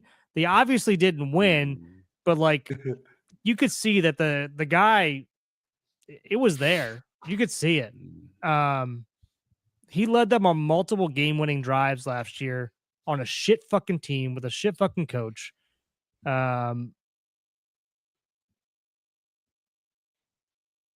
Sorry, I'm trying to make sure nobody's coming through my fucking roof right now because I thought I can hear it. Would it be Santa Claus? Yeah, too early. Too early. It might be, but yeah, the rose is a clatter. What? But again, we just went through it though. We're beating shit teams. They're beating the teams they should beat, right? Yeah. I said this about the Colts. Like, good for you.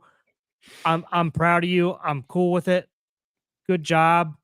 Because these are games that you normally would lose, but you're finally winning the games that you should win. Now you have a winning record. Now let's see if you can beat some of the big dogs. They have done that twice. And I'd say one was probably a little bit an iffy one with Tampa Bay being pretty banged up. But we'll see that the next 2 weeks. We're going to find out if they're going to make the playoffs, no matter pretty much no matter what. Unless they lose every single game, which I don't see them doing. But we're going to, yeah. Even if they do, they're 11-6. They're still probably that's what I mean. It's basically a foregone conclusion at this point. Yeah. But we're going to find out over the next 2 weeks if they're going to be a one and done team in the playoffs, if they're for real. Look, their next 2 weeks are home against Josh Allen and then at Lamar Jackson. And we're not playing good. We're not playing good, but I would say if you're a fan, you're probably saying, all right, let's win one of the next 2, and then we got to take care of the Jets. And then the Dolphins game probably doesn't matter because they would have had the 1 seed locked up, I would say, with 13 wins at that point. Unless Denver goes on a run here. But, I mean, look, if they somehow come out and they beat Buffalo and Baltimore back-to-back weeks, then I'm saying, okay, this team is like legit. This team could win the Super Bowl. If they split them, maybe I'm still laying off. If they lose both of these games, then I'm like, all right, maybe we need to, calm down on the Patriots a little bit. They just went through 10 straight wins, but, albeit against not the best schedule. So anyway, the other team we didn't talk about as much, Denver, For me, it's been the same thing all year. It's when is Bo Nix going to show up / what Bo Nix is going to show up. Usually he sucks in the first half of the game, and then in the second half he kind of gets it right. This week he did the opposite. He was good in the first half, and then he was just absolutely abysmal in the second half. And I don't know. I just don't trust him in the playoffs. Maybe they could keep winning games in the regular season, but I'm lower on them than I am on the Patriots at this point. Of the top contenders in the AFC, I would say I would have Patriots 1, Broncos 2. What are you guys thoughts? I would agree. I would agree on that all day. And I don't like how the Broncos defense is a little over the top. They are going extremely, extremely hard now. And I almost feel like they don't believe in Bo Nix that much anymore. That's why the defense is doing what they're doing. I'm still going to give it to the Broncos over the Patriots at the moment. I'm going back it's to fair. They're the two best teams in the AFC. It's just like I'm going back to the next 2 weeks are going to show me what the Patriots really are, and then I'll tell you what I think. That's fair. That's a very fair statement. Because the Broncos play in such a great division that they have to play good teams all year long, no matter what. So I'm giving them the edge right now if I'm going to have to pick the two. But yeah. I think we've probably beaten that horse to death. Do we want to go on to the other purple team? Yeah, we got to talk about the Ravens. We'll finish up the NFL week about talking about the Ravens, and if we have any other stuff that we missed, we can. Actually, we'll talk about the Rams and Carolina as well. But let's get into the Ravens while we're on it. Newest thing that happened right before the podcast, Mark Andrews has been extended 3 years, $39 million, 26 is guaranteed. So about 13 or so million a year, and then we're looking at $8.5, $9 million per year guaranteed money. Kind of a surprising move. We've all been talking. We all kind of expected him to be out after the way last season ended. It just seemed like the roster was set up for Isaiah Likely to take over the main role as like the TE1, and it just kind of hasn't happened. Whether it's been health for Isaiah Likely or performance. Do we like the move? Do we dislike the move? What are our thoughts? Are we just kind of confused by it? I don't know. And then we'll talk about the Cincinnati game directly after the Mark Andrews. That's fine. I have no problems with the move, but this has Lamar Jackson's fingerprints written all over it. I mean, it seems like it's a safety blanket. Also, like we talked about earlier, I can't remember if it was on the podcast or before the podcast, Isaiah Likely not being able to get healthy or just not being reliable. Mark Andrews has always been there and I know he had the drop pass. So before anyone even tries to shit all over my statement, I understand he had that. I don't give a shit about that drop pass. Yeah. I mean, I did at the time. We all did at the time, for sure. But we all stuck up for him and said, hey, we wouldn't be there without him. 100%. So this has Lamar Jackson written all over it. It reminds me so much of Joe Flacco and Todd Heap. So I'm totally cool with this. Dennis Pitta. And Pitta. Yep. My initial thoughts are call it $39.5 million for 3 years. That's not the real number. Dusty's real number is 8 and 26. 8 for 3 years. If I had to guess, it's probably front loaded too. So I would say like 10 million, and then like 6 million that they can push off if they need to or whatever. Yeah, they can kick can. Yeah.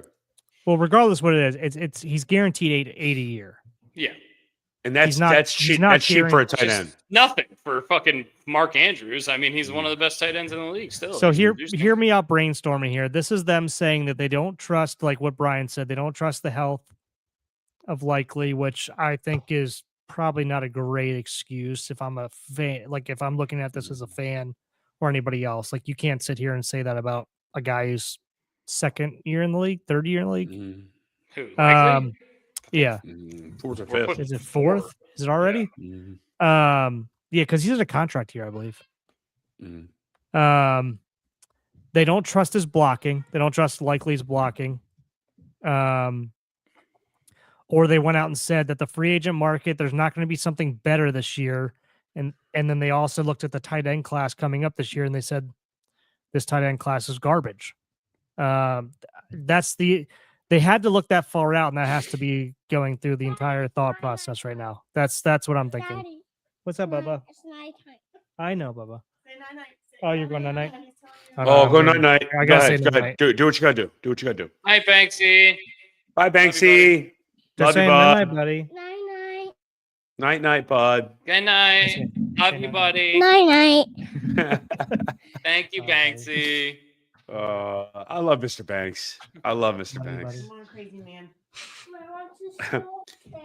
We love Caitlin too, by the way, but we love Mr. Banks. But yeah, that has to literally be what it is, right? If I'm looking at this from all angles, they don't trust the blocking from Likely. Obviously, Kohler's there. He's doing the blocking basically when Andrews isn't in there for running plays. Likely is, it seems like, I don't know. Again, haven't been watching Likely all season to see how good his blocking is. So I can't speak like I'm a professional on all this, but this is what I'm like. If I'm going through like the mind of a GM, this has to be like how they're thinking right now. The off-season market looks like shit. Maybe the next 2 years look like shit for all-season market for tight ends. And then maybe the next 2 drafts look like shit for tight ends. So they're like, all right, well, $8 million, $8.5 million, whatever it is, pretty fucking cheap. Let's go ahead and do that. And he's a proven commodity. I mean, Yeah. it's something that and he's already ingrained in the Ravens system. So And what hopefully- Brian said, Lamar is probably also sitting there like, hey, we'll love him to stay. He came in the same draft class as me. If you can figure out a way to make it work, that makes it work for both sides. And $8 million seems good to me. I'm cool. And unrelated, the man loves dogs. He started up an animal shelter. How about that? Giddy up. And he got engaged over Thanksgiving. So I congrats saw to him. that. Strong looking lady. She knows to do a decimal system. So you said in relation to the tight end market and the free agent tight ends that could be potentially available next year. Travis Kelce, he's not going anywhere. No. He'll be in Kansas City forever. And if he doesn't retire. And Njoku is a free agent after the season. The Browns' big contract with him, I guess, is set to expire. He frosts his tips. Nobody that frosts their tips can play for the Ravens. He also has been completely outplayed by the rookie tight end Harold Fannin this year. So Yeah. That's another thing. Taysom Hill, that's not a tight end. That's not a tight end. That's a football player. When they That's a Mormon. That's a Mormon. That's a Mormon. On like Rivals or Max Preps, they used to just put athlete next to certain guys because they didn't know what position they were going to play. Offensive weapon. Athlete. Athlete. And then we have Kyle Pitts, who's 25 years old, by the way, just turned 25 years old. He's been in the league for a hot minute. He's just turned 25. Dude, I think he could be dangerous in another fucking offense. Dangerous. See, thank you, Brooksy. Thanks you. Because this is where I say a new environment might break. I don't like how you did superstar right there. I don't like that, but I love it at the same time. Superstar. Getting closer and closer to my bedtime, dude. Superstar versus Half-Star. I'm going to make myself another drink. You guys continue for a second. Yeah, All but right, gotcha. so I mean, what Dustin just said, that just said everything for me, basically. I like Pitts though. I do like Pitts, but he's gonna come at a high price tag. You would think, like, is he still gonna ride the potential? I don't know. I really don't. Because obviously we all see like it's there. Like the guy's body is like he's His fucking age. long. His age. He's long. He's not not really been that injured the entire time. Turn him into Darren Waller. I mean, come on. So it was a fourth overall pick out of Florida. But that's also a question mark. If he wants 10 to 12 mil a year, and you can just sign the shirt thing for 8, right? Why not just sign the shirt thing that right? No, you're right. You're right. I want offensive line, O-line in the offseason. But hey, look. Yeah. As somebody said about Lane Kiffin, and I'm not trying to make Lane Kiffin the purpose of this conversation. It seems like he wanted the future more than the current. I want to focus on what's going on right now and bring Andrews back and making sure he's solidified, not just this year, but moving forward. It's so great for the organization, stability. So we can focus on next year in the offseason. But I agree. And I mean, and you can say what. Sorry, go ahead. Say what you want about him last year as well too, about his numbers. I mean, he came back from that terrible broken ankle injury. It took him a few games to get going. He really started to get going there towards the end of the season. And obviously everything was kind of ruined. I say ruined, but like left a bad taste in a lot of fans' mouths after that drop pass. But his end of the year last year was fucking incredible. I mean, he was like, he had no touchdowns through 6 weeks, and he led the tight ends and touchdowns last year. And he looks slow. He looks slow through He's those. slow. I mean, he looked slow most of the year last year. He looks way better this year. Shannon Sharp was slow the year we won the Super Bowl. I mean, hell, Patrick Johnson was pushing him down the fucking field when he caught that like 90-yard pass against the Raiders. Yeah. So, yeah, I'll take it. Can I bring up the officials? Yeah. In the NFL. Yeah. Are you angry with them, or you want to praise them? What do you want to do? When do we ever praise them? Yeah, when do you praise officials? I don't know, dude. Other than if you can ever pull up, if someone can find this video where the official is in the middle of the field and a guy catches a ball and a official just bodies a guy who caught a ball in the middle of the field and just knocks him off his ass. Like Jackson Dart got knocked over the other day. Although there was multiple times during Thanksgiving and then multiple times throughout this year. The ball gets thrown right in an official's face and he has to duck. Well, no, but during the this is just sticking out to me because as I was watching football on Thanksgiving, Gene Steratore, who Dustin and I absolutely love, most people do love. Tony Romo was calling the game and basically like blatantly disagreed with multiple calls, and then they bring Gene in, and he comes in and he's just like, yeah, I hear your side of it, but I mean that's not correct. And he words it so well that like Tony, it's like not offensive.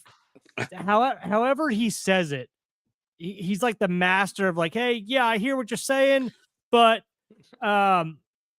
here's what the rule is, and here's what we saw, and like you see this here, and then he's like, yeah, I guess I can see what you're saying. You're like, he uses like Gene's territory, man. With subtle statements like, I wouldn't sleep with both eyes closed on that one, Tony. All right, that's something stupid. But if you cut out the last 15 seconds of your Gene's territory impression, that would be that's what I hear when I hear Tom Brady call a football game. Well, it's very long-winded. I'm not trying to be mean to Tom Brady, but it's Tom Brady.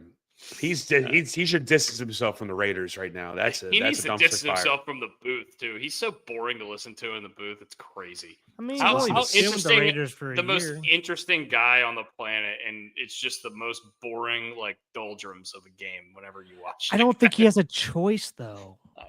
I know. Just I really great. don't. I want him to be great at it, and he's not. I think he can be, but I think he's so like hamstrung. Like what he can and can't say, what he can and can't do. Like he's constantly got to be worried about getting fined. Drink a neutral and stop eating avocado ice cream. I get that, but also you're at a certain point, you're fucking Tom Brady. You can say whatever the fuck you want. Like, agree, but it's also like you own a sports franchise. You can't like have them getting penalized draft picks or whatever else would come with it. Because I don't know what he would say. Like, I would love him to just go off the rails and like talk from.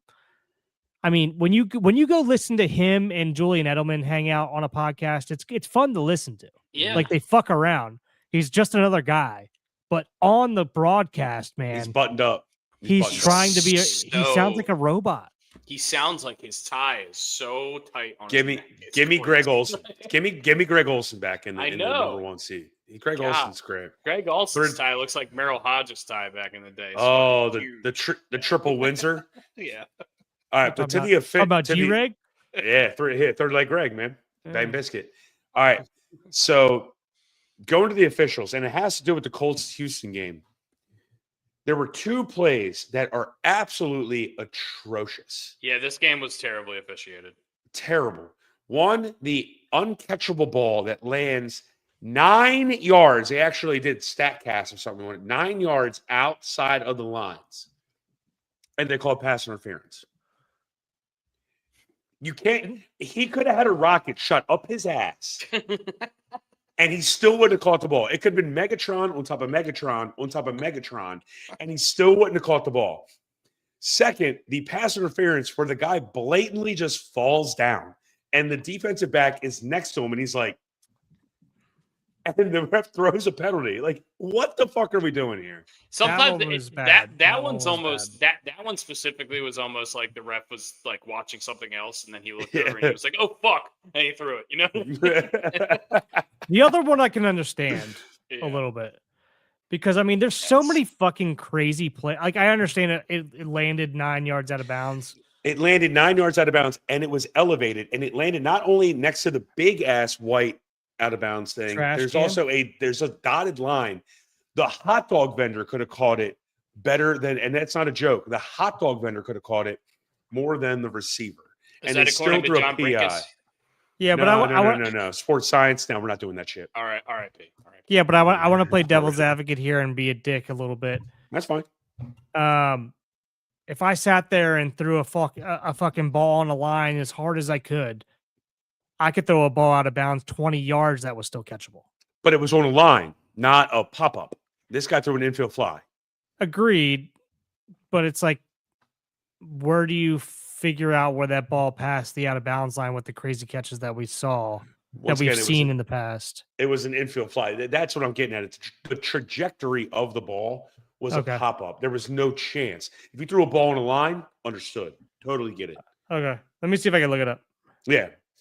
And we'll get demonetized for it, but whatever. Who gives a shit? But no, I'm not gonna put it on just because I haven't seen it. I was just playing devil's advocate here. Yeah, that's fine. It's literally a pop-up throw. It's one of those like back shoulder fade things. Speaking of getting demonetized, when I got up, you could probably see the basketball game on in the back just a little bit. Mm-hmm. It's ACC SEC Challenge. It's Arkansas Louisville. Arkansas is playing the number 6 team in the country, Louisville, and they're kicking the shit out of them. God damn it, Joe. Fuck you. But some big man on Arkansas just walked off the floor. So while you guys look this up, keep talking. I got to pee real quick. Sorry, guys. Okay.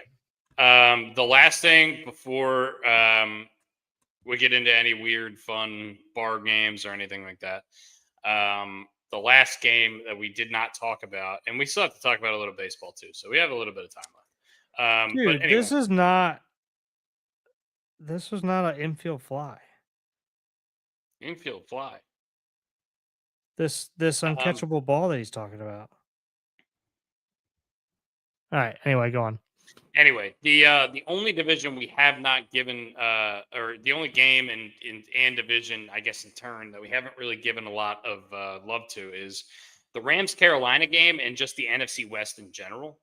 And I guess the NFC South. We'll talk about the NFC South just really quickly, and even while Brian's away, we can just breeze through it. The Bucs win. They beat Arizona. Baker played. He was clearly playing hurt, but the Cardinals can move the ball on offense. Their defense, it's bad. So I don't really know what to make of the Cardinals. I'm not worried about them long term. They have been eliminated from playoff contention, so let's not worry about wasting time on them. The Panthers have remained in the NFC South playoff picture with the win against the Rams, a huge win against the hottest and best team in the NFL by a lot of people's metrics and opinions moving into the game. The Rams now move to 9-3. The Seahawks are tied with them at 9-3, but the Rams beat them, so they hold the tiebreaker. The Seahawks and Rams will play again in a couple weeks, I believe. And also we got the Niners right behind them at 9-4. Same amount of wins, but just a half game back because they have one more loss. And I don't really think of the Niners in the class of the Seahawks and the Rams, but maybe I should because their record kind of reflects it, and they were playing most of their season with a backup quarterback. So I don't really know what to make of the NFC West in general. But before we get into that, let's just talk quickly about the NFC South. Do you think that Carolina has a realistic shot of taking down Tampa? And if not, do you think that there's a chance that this division makes or posts 2 playoff teams, or do we think this is whoever wins the division is going to get the playoff spot and then kind of a free for all out of the North and the West? Brooks. I mean, do I think Carolina does? Yeah, of course they do. Just because of the division they play in, but and with the injury issues that are going on with Tampa, so I think I think if there's any time that they're going to steal it, they could do it right now. But if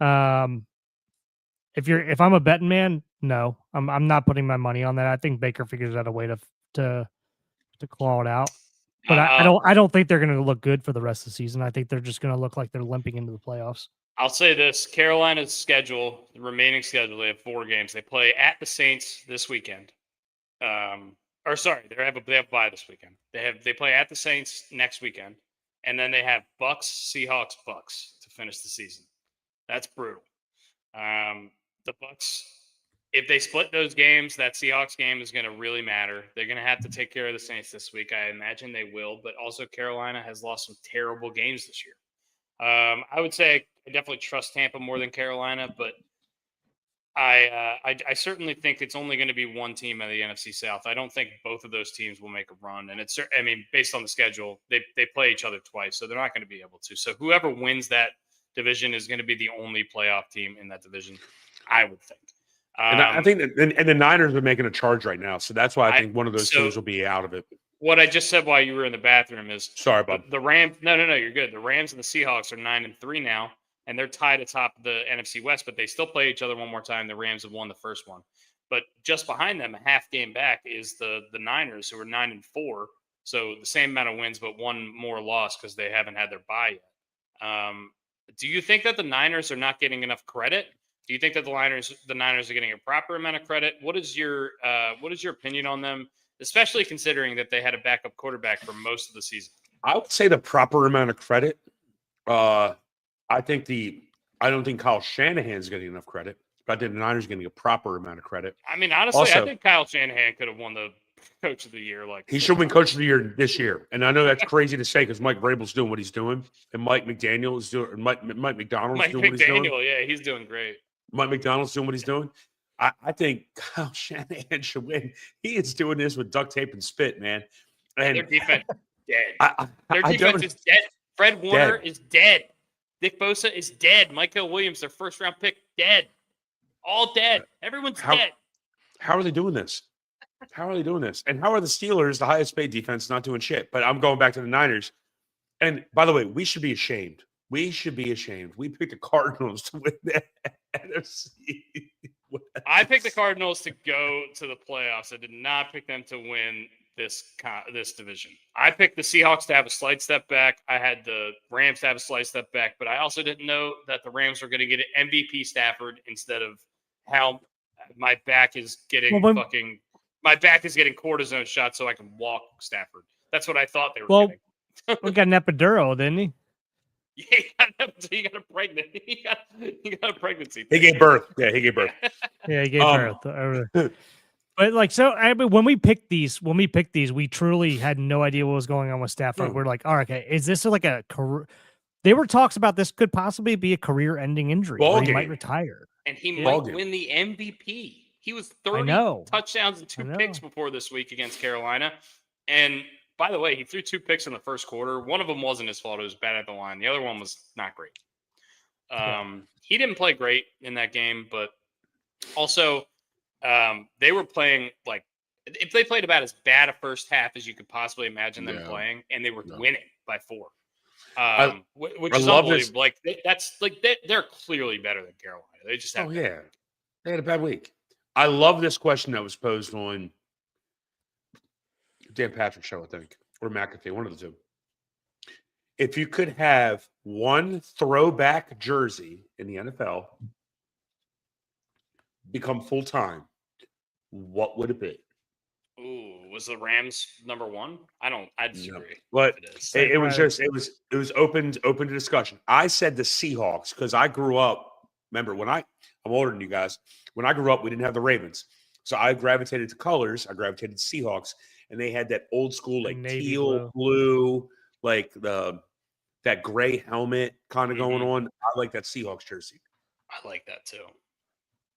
And you can take mine as well. I have no problem. But if you have one throwback, I think a lot of people will say Tampa. Everybody hated them hated them in the moment. But it's not like I dislike Tampa's new jerseys either. I'm trying to think of jerseys I actively dislike. Like the Browns, but their Browns, I mean, they suck forever because their colors are fucking brown and orange. They've maintained. What's your favorite throwback jersey? Someone said the Eagles jersey. That Well, green my one they favorite wore throwback is probably the powder blue Chargers, but they wear Chargers them jerseys. they wear them every week, so it's not even a throwback. It's really. a new So then it's version not a of them, throwback. yeah. Yeah. I don't want to give away too many because there were some that were said, but I mean, obviously, I picked the Seahawks. I mean, I love. That I've Seahawks. always I love the old Falcons helmets. There you go. That's a great those, one. The old school Falcons logo. I love those. So that's maybe that's those. my. I was literally gonna say I have two, and it's the Falcon. It's the old Falcons when like Michael Vick was there before they went to like the new modern looking jersey. That weird bird. It I guess I should. Yeah, I guess I should say like the Deion Sanders. Deion Sanders era. ones. That's where you go. Yeah. There you go. Andre Rison. Chris Chandler. The Dirty Bird ones. And I've just, for whatever reason, I always love a red jersey, and I love the Patriot Pat jersey. I love the color scheme. I love a good red jersey, white pant. That white helmet with the white helmet. They looked like the SMU Mustangs in the best way. I liked everything I saw, and I will say I think those are underappreciated. The helmet of the actual like Patriot guy snapping the football, that logo, yeah, that guy sick. Giving the center some love. I love that logo. It's like George.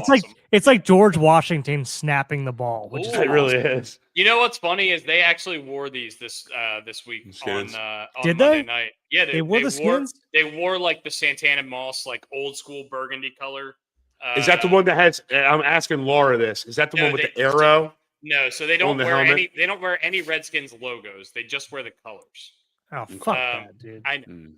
So like the new Redskin is like I don't know. I guess it's like a cleaner burgundy, but I don't know. They wore the old color scheme and it looked. I don't know. It just gave me nostalgia because the old color scheme with like with their current jerseys, basically. Yeah, the old. It was basically the Redskins' old jerseys, but they just put Commanders on them. They changed it a little bit. You'd have to look at it to notice, I guess. Kind of going with Brooksy here. I had two, and I'm not going devil's advocate to any of you guys because those are all great answers. Those Broncos Orange Crush ones. They're hard to beat. They're hard to beat. And I remember saying that's my answer now. I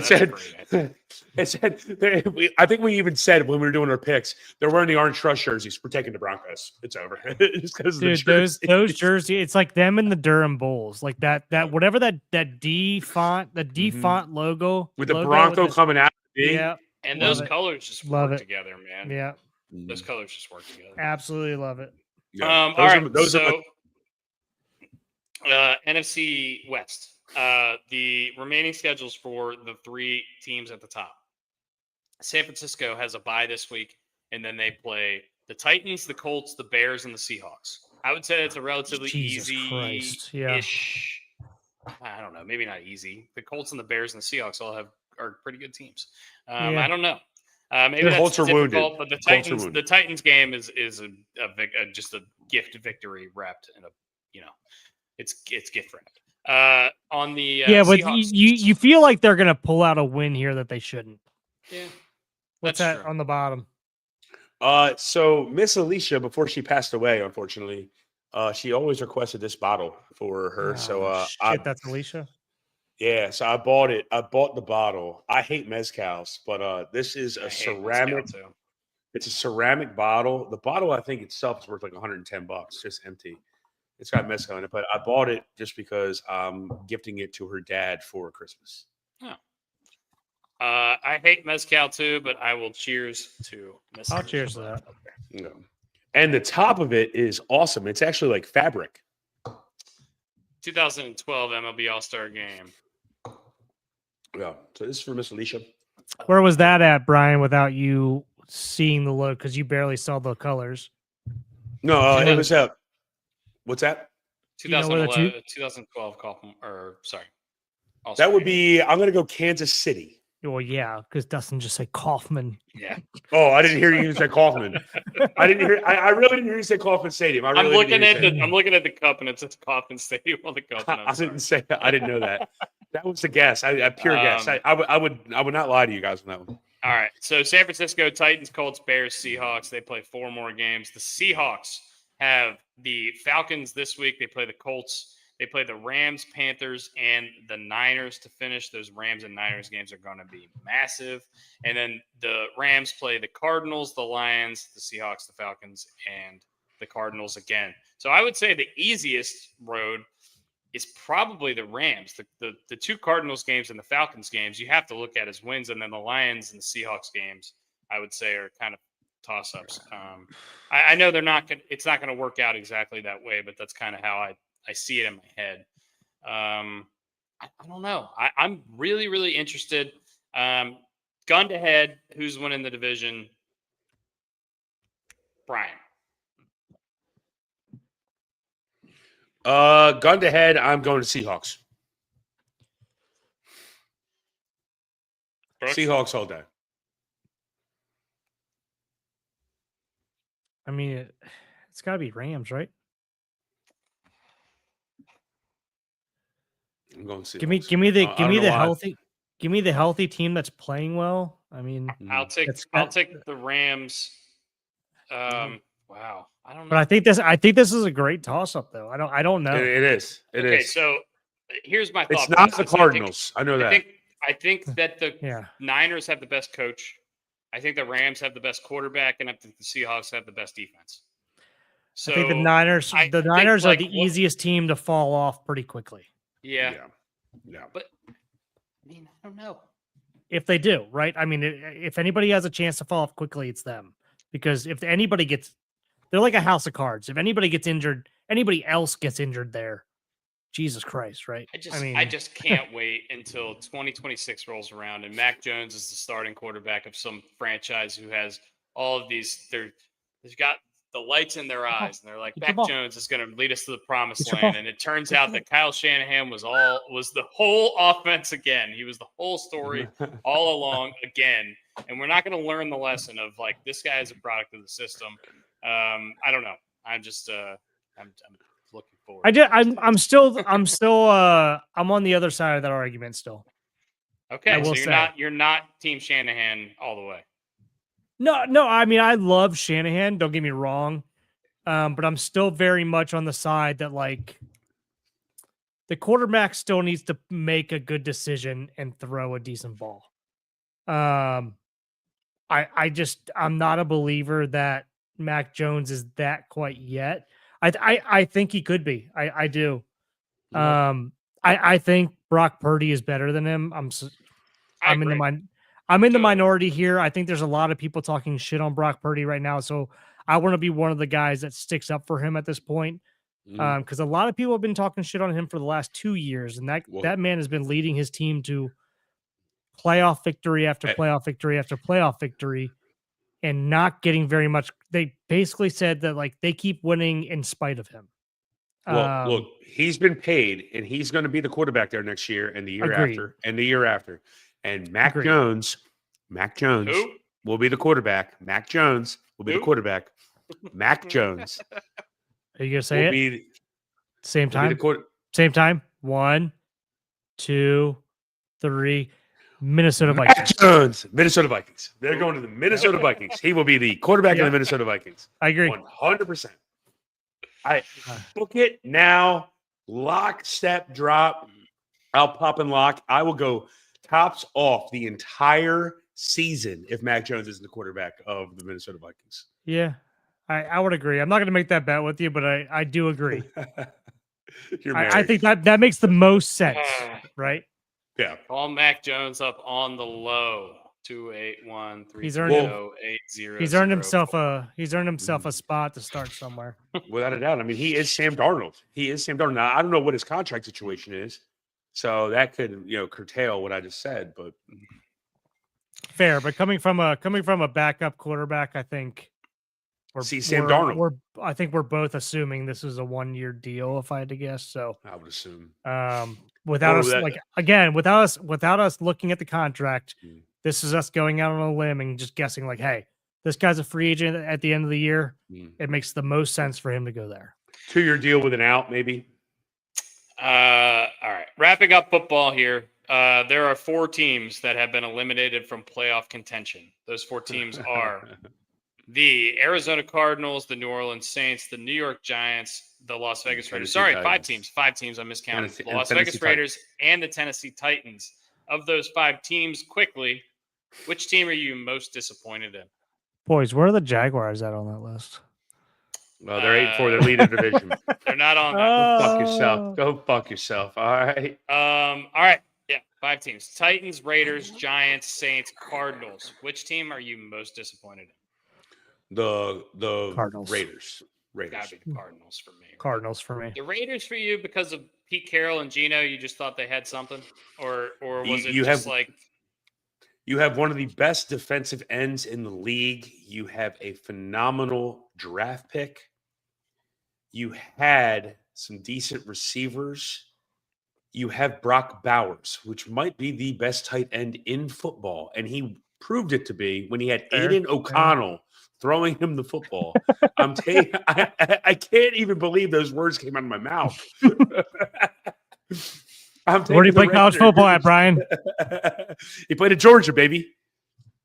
Oh, Aiden O'Connell? Oh, I don't know. He played at I don't know, North Texas South State University. Yeah, West. I'm not asking you where fucking Brock Bowers went. We all know where he went. Aiden O'Connell's a boiler. Is he really? Yeah, Is he really? he's a boiler. I had no idea. Brooks, who's your most disappointing team? Cardinals. Like I said, the Cardinals. I mean, because I just, and this is just and I think this is basically boiled down to a product of. I mean, our little man just can't stay healthy, man. He just can't stay healthy. I think if he stays healthy, he's fucking talented as hell. We see it when he's on the field. When he's healthy and he's on the field, the guy makes plays. He's like a Lamar Jackson minus 8 inches, basically. But guy can't stay healthy. He has 0 offensive line. And he likes Grand Theft Auto. Loves playing video games. And his backup quarterback throws for 470 every fucking week. So, I mean, I don't know if you can do more irreparable harm. And speaking of irreparable harm, the Big Cat computer generated football rankings every week make me laugh every single week. If you guys aren't aware, Barstool Big Cat does like a ranking of the NFL. And he includes some college people every week. And he just does basically a tier list. And he does juggernaut Super Bowl contenders. And he goes down the list. And as you go down the list, it gets more and more like ridiculous, like the categories. And the bottom 2 were turn it off. We don't want to watch this anymore. And that was the Titans. And then the last one was the Raiders. And the category was called doing irreparable harm to the sport of football. So I just wanted to shout that out because he's done it 2 weeks in a row with the Raiders, and it's making me laugh really hard each time he's doing it. So yeah, the Raiders are really bad, but I would say I would agree with Brooks there. The Cardinals have been just so bad in comparison to what I expected of them. I didn't really have much expectations of the Titans, the Raiders, the Saints, any of those teams. But I thought the Titans. I thought the Cardinals would take a little bit of a step. They were the ones I had the most trouble figuring out if they were going to like be the most improved or not. And obviously we see how that went. So. I just wish we would have got Calais Campbell from them before they went down the shitter. They won that game right before the trade deadline and gave them hope. And I remember talking about That's why. That's literally why. Yeah, you're right. As soon as that happened, we came on this podcast and said, well, that just ruined our chances at Calais Campbell because now they're not going to give him up. So, or they're going to ask too much. Because when Matabuke went down, we needed a D tackle, and Calais Campbell fits the mold, knows the defense. I mean, and he also knows the environment, the Raven way, however they like to call it. And that would have been great to have. And they won that game, and I can't remember who they beat. It doesn't matter. It might have been the Niners. Who gives a shit? And we were like, kept them in contention. Yeah, kept them in contention, and now they've gone down the absolute toilet drain. I mean, they are a fucking dumpster fire with a baby right in front of it. And I just don't want – I wish Calais Campbell was here. I do too. Honorable mention for most disappointing team award goes to the Minnesota Vikings for just having a complete dumpster fire of a season. They have not been eliminated from playoff contention yet. Also, the Atlanta Falcons. You could throw them in there too. The Atlanta Falcons. You could throw the Kansas City Chiefs in there if you want to. The Bengals, they get a pass because of their quarterback situation. I think you're right. I think you're right with the Jets are just Vikings. I think you're right with the perpetually bad. Vikings, actually. Yeah, because of their expectations being so Yeah, exactly. Yeah. But were their expectations because of what they did the year prior when they went 14-3? 100%. And yeah, but I mean, they win 14 games. No, but no, and nobody to win thought at least 10 or 9 and to 10. nobody thought that the Bears would be. I mean, I say as good as they are. Nobody believes the Bears yet, right? I mean, No. we talked about this in the beginning of the podcast. Nobody believes them quite yet, but I say quite yet, but they're fucking 12, 13 games into the season. But yeah, I think we all thought that Minnesota was going to be contending for the top seed in this division.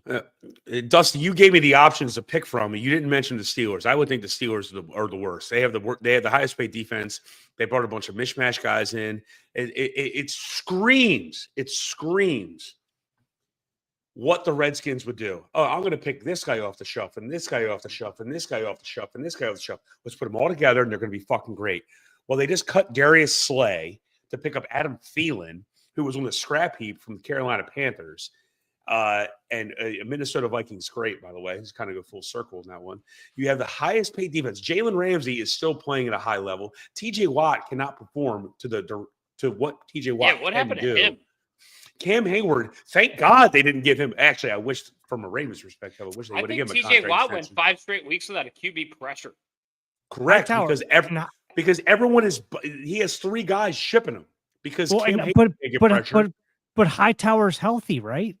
Yeah, and Am I he's wrong? lost his step. I mean, But that was the guy. That That was what they put the whole blame on at the end of last year. Like, oh, Hightower got hurt. That's why he stopped getting pressures last year. Yeah, at the end of last year. All right, the Steelers are all in. Yeah. Okay. Anyway, yeah. No, we're going to save a lot of the baseball stuff for tomorrow because we do have to have a podcast tomorrow still. We're going to talk about some of it tonight. That's maybe. a team I don't get. But do you guys want to save baseball for tomorrow and do the draft and the immaculate grid? We will save the Ryan Halsey stuff for tomorrow because I think we could do a cool breakdown on that. But let's get to the Cedric Mullins signing. Okay. I think we can do a quick one on that. Cedric Mullins has agreed to a 1-year deal with the Tampa Bay Devil Rays. We don't know the years as of now. I don't think.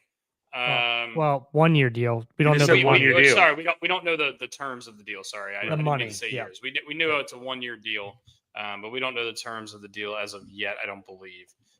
No, actually, we do. Per Ken Rosenthal, which is the most trusted name in sports. Take this with a grain of salt, please. 1 year, $7 million per the Athletic. Holy shit! And this is could be me getting Ken Rosenthal by. That's a lot of money. You want to go put a bow tie on, motherfucker? Oh, this is Ken Rosenthal. He's got 1.4 million followers.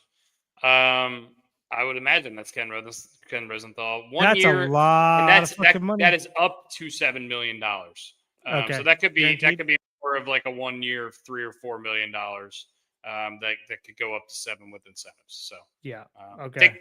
You need to see the full contract breakdown before you know. I think but that's still a lot of money. That makes a little bit more sense than the baseline being 7. Although said he hasn't been really paid. I hope he gets all 7. I do too, but I mean, that's a lot of money earned over his past couple of years that he's had. Mm-hmm. I mean, if I'm okay. I wish you didn't. I wish you didn't already say that, and we could have went around the room and bet. Oh. What we thought this contract was. I would have said because we knew it was 1 year. I would have said like $2.1 million. I would have said nothing. I would have said 3. I would have said 3 at max. 4. Look, here's the thing. Tampa, perfect fit. He's an outfielder who plays excellent defense, and he's a project at the plate. And he can move. He's a Tampa Bay Devil Ray. He's checking off all the boxes. If there's anybody that's going to get the most out of him, I feel like it's Tampa. It's Tampa or the Arizona Diamondbacks. Or whoever Joe Madden is. I don't think it's Arizona. I think Tampa's going to get the most out of him. I think this is a good signing. Do you guys... So, a lot of people are saying, all right, is this a product of Brandon Hyde getting signed there as like a front office guy? Do you guys think this is an exact correlation, or do you guys think this is happenstance? What do you guys think? You can read it on my face. I don't even have to say anything. Yeah. Yeah, I think it's certainly part of it. And what did Brandon Hyde get hired? He's like a senior advisor role or Yeah. something. He's not a bench coach or anything, right? He No. could be a clubby for all I care. He could be a janitor. He's going to bring in Cedric Mullins. Well, he doesn't have a say. I mean, basically. So, all right. Here's my thought on it. The Rays know what Cedric Mullins is. They play him in the division every year. They've played him for 8 years. However many years he's been up now. Christ, I don't even know how many years he's been with the Orioles until we traded him this year. But they know who Cedric Mullins is. They know the best of Cedric Mullins. They know the worst of Cedric Mullins. They know his injury history. They know every single thing, every single tendency about Cedric Mullins. So the fact that they gave him $8 million tells me that they think regardless. The fact they gave him $7 million tells me that they are very confident that he is going to be a very productive player this year. Because that is a lot of money for I didn't think anybody would pay that amount of money, let alone the Rays. The Rays shout out that amount of money for Cedric Mullins. I think they are very confident that he's going to have a very good year this year, and they know exactly what is wrong and how to fix it.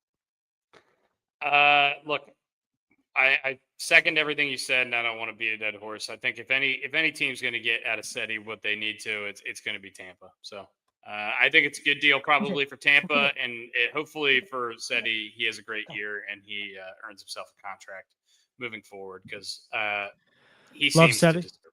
Yeah, Love Seti. I don't like we said, we don't know what the guaranteed money is yet. Hopefully he gets all $7 million of that money that they signed him for. But yeah, if I'm the Orioles, I'm not. So if you're an Orioles fan upset about this, You shouldn't be. You shouldn't be. No. That is not where I think our money is best spent at the moment. And to be honest with you, on top of what I've already said about the Rays organization and how they look at players a little bit differently and how they go about it,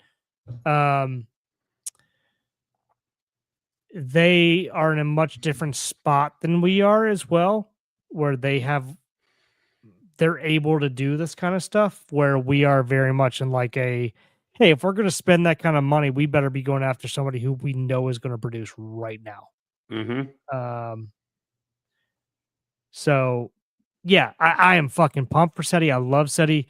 I surprised he got that money, but I'm fucking happy he got that money, and I hope he gets every bit of that money.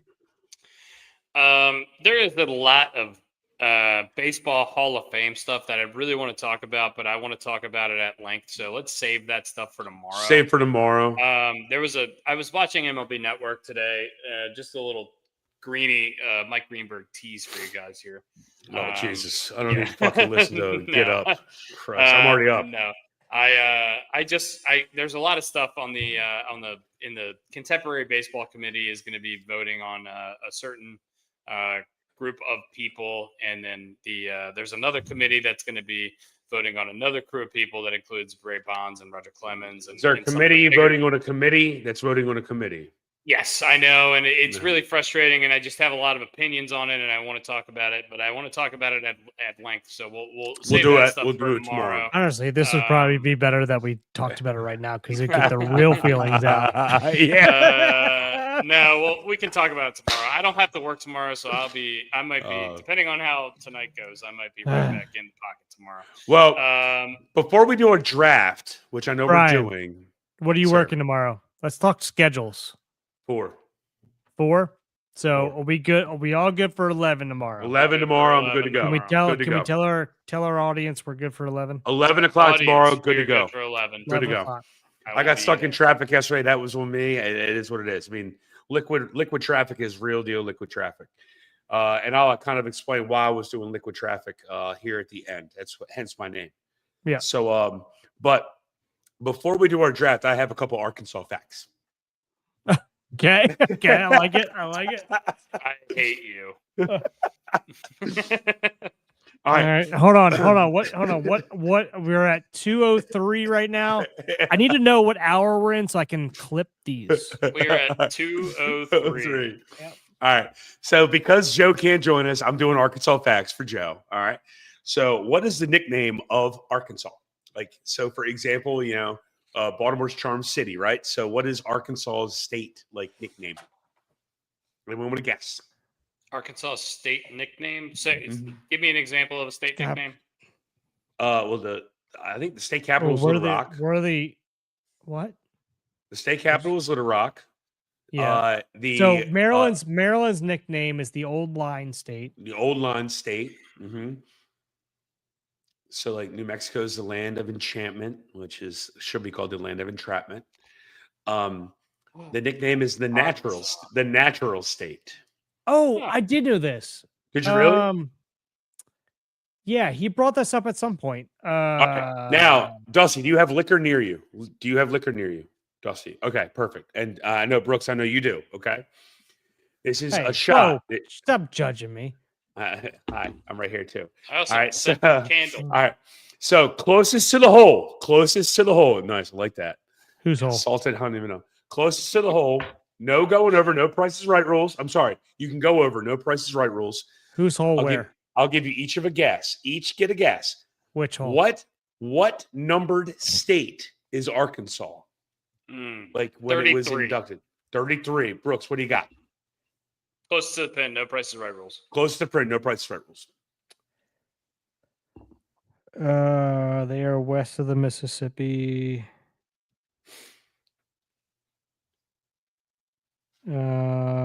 27. Brooks wins 25th. Yeah. Dusty, do one. Do a shot, Dusty. Let's go. All right.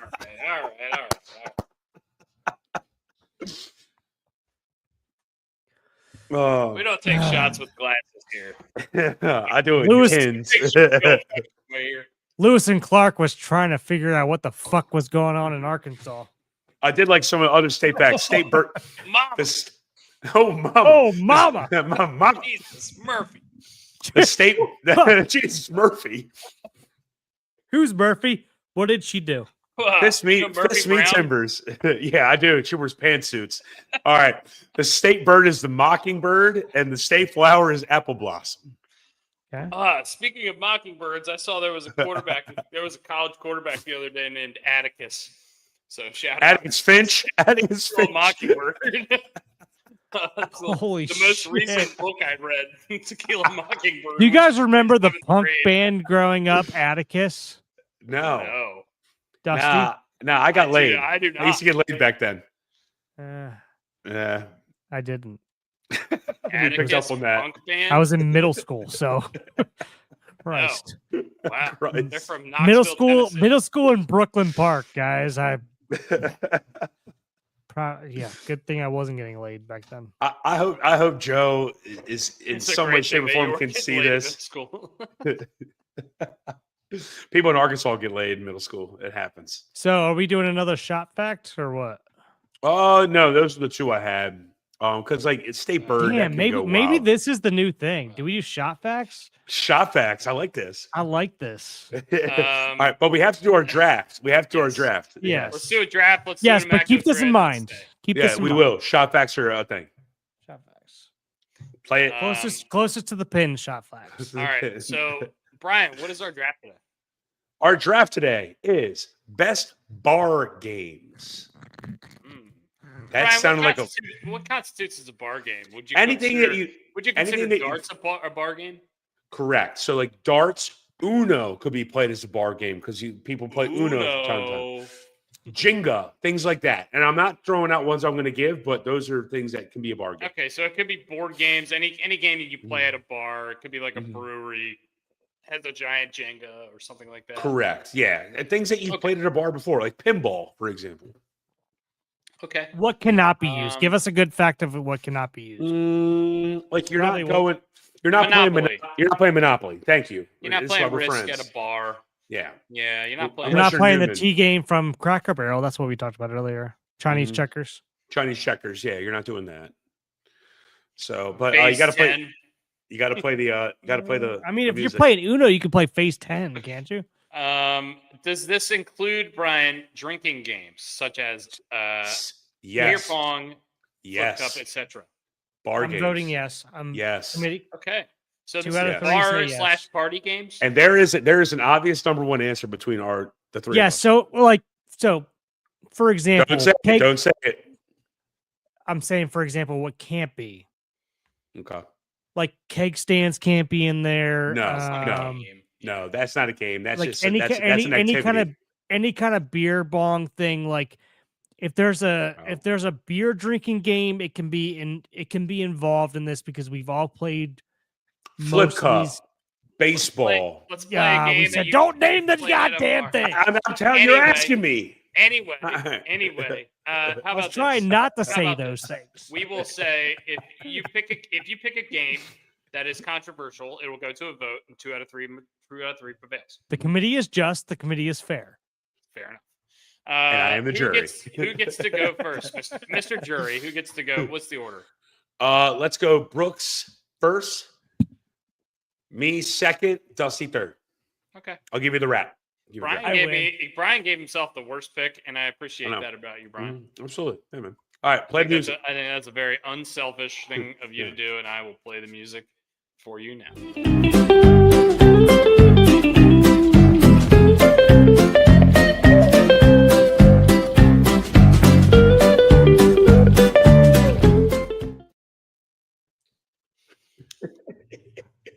These are my favorite podcasts. Man, I've got like 3 different options in my brain right now, and I was thinking before the podcast that I had a number 1 overall pick that I hoped that I got at number 1. And it is not one of the 3 that I'm thinking of, and I can't remember what it is. There is a number 1. There is a number 1 between the 3 of us. That if anyone doesn't take it, I'm going to kill you. Back in. Why would you say that, Brian? I could have gotten you number 2. I would have thought of it eventually. What you got? What does that mean? Fuck those kudu. Oh, that's not where that's not where I thought you were going. I didn't think you were going there either. Wow. There's another one that Dusty's gonna take, and I'll let him have it. Well, I don't get to go second. No, I go second. Okay. All right, look. You're gonna take it. So this is the 3 of us. The dice game. The original dice game when we were rolling ones. Dude, I thought that was going to come back around. Was going to go number 1, but it didn't. Honestly, though, Buck Hunter and Dice Game are pretty interchangeable with our guys. I thought you guys were going to forget about the dice game. No, you guys realize I never even thought about Buck Hunter. It never came across. You guys realize I still have dice in my backpack that I carry to all of my work meetings. All of my work just in case. They've never left since Baltimore. I've never used them out here now. But I still have dice in my backpack. I found them the other day. When I come out there, we're using them. We're using those things. I'm playing with banks. Guys, we're gonna have to play dice game on the podcast. You realize that, right? So everybody knows what we're talking about. All right. Well, my number 1 is going to be Golden Tee. I think that's the best one that hasn't been taken so far. And then after that, I am between 2. Well, I severely misjudged this because I thought you guys were going to forget about dice game. Kudu, shooting kudu. All right, I got to get my kudu hat. Hold on, I have a kudu hat. This is a really, really difficult one here because one of my favorite pictures I ever have is Brian put a huge sign outside of his bar that said, "Brooks and Flanny can't hang in Buck Hunter." And I said, "Fuck your kudu." And I came in and pillaged all of his kudu.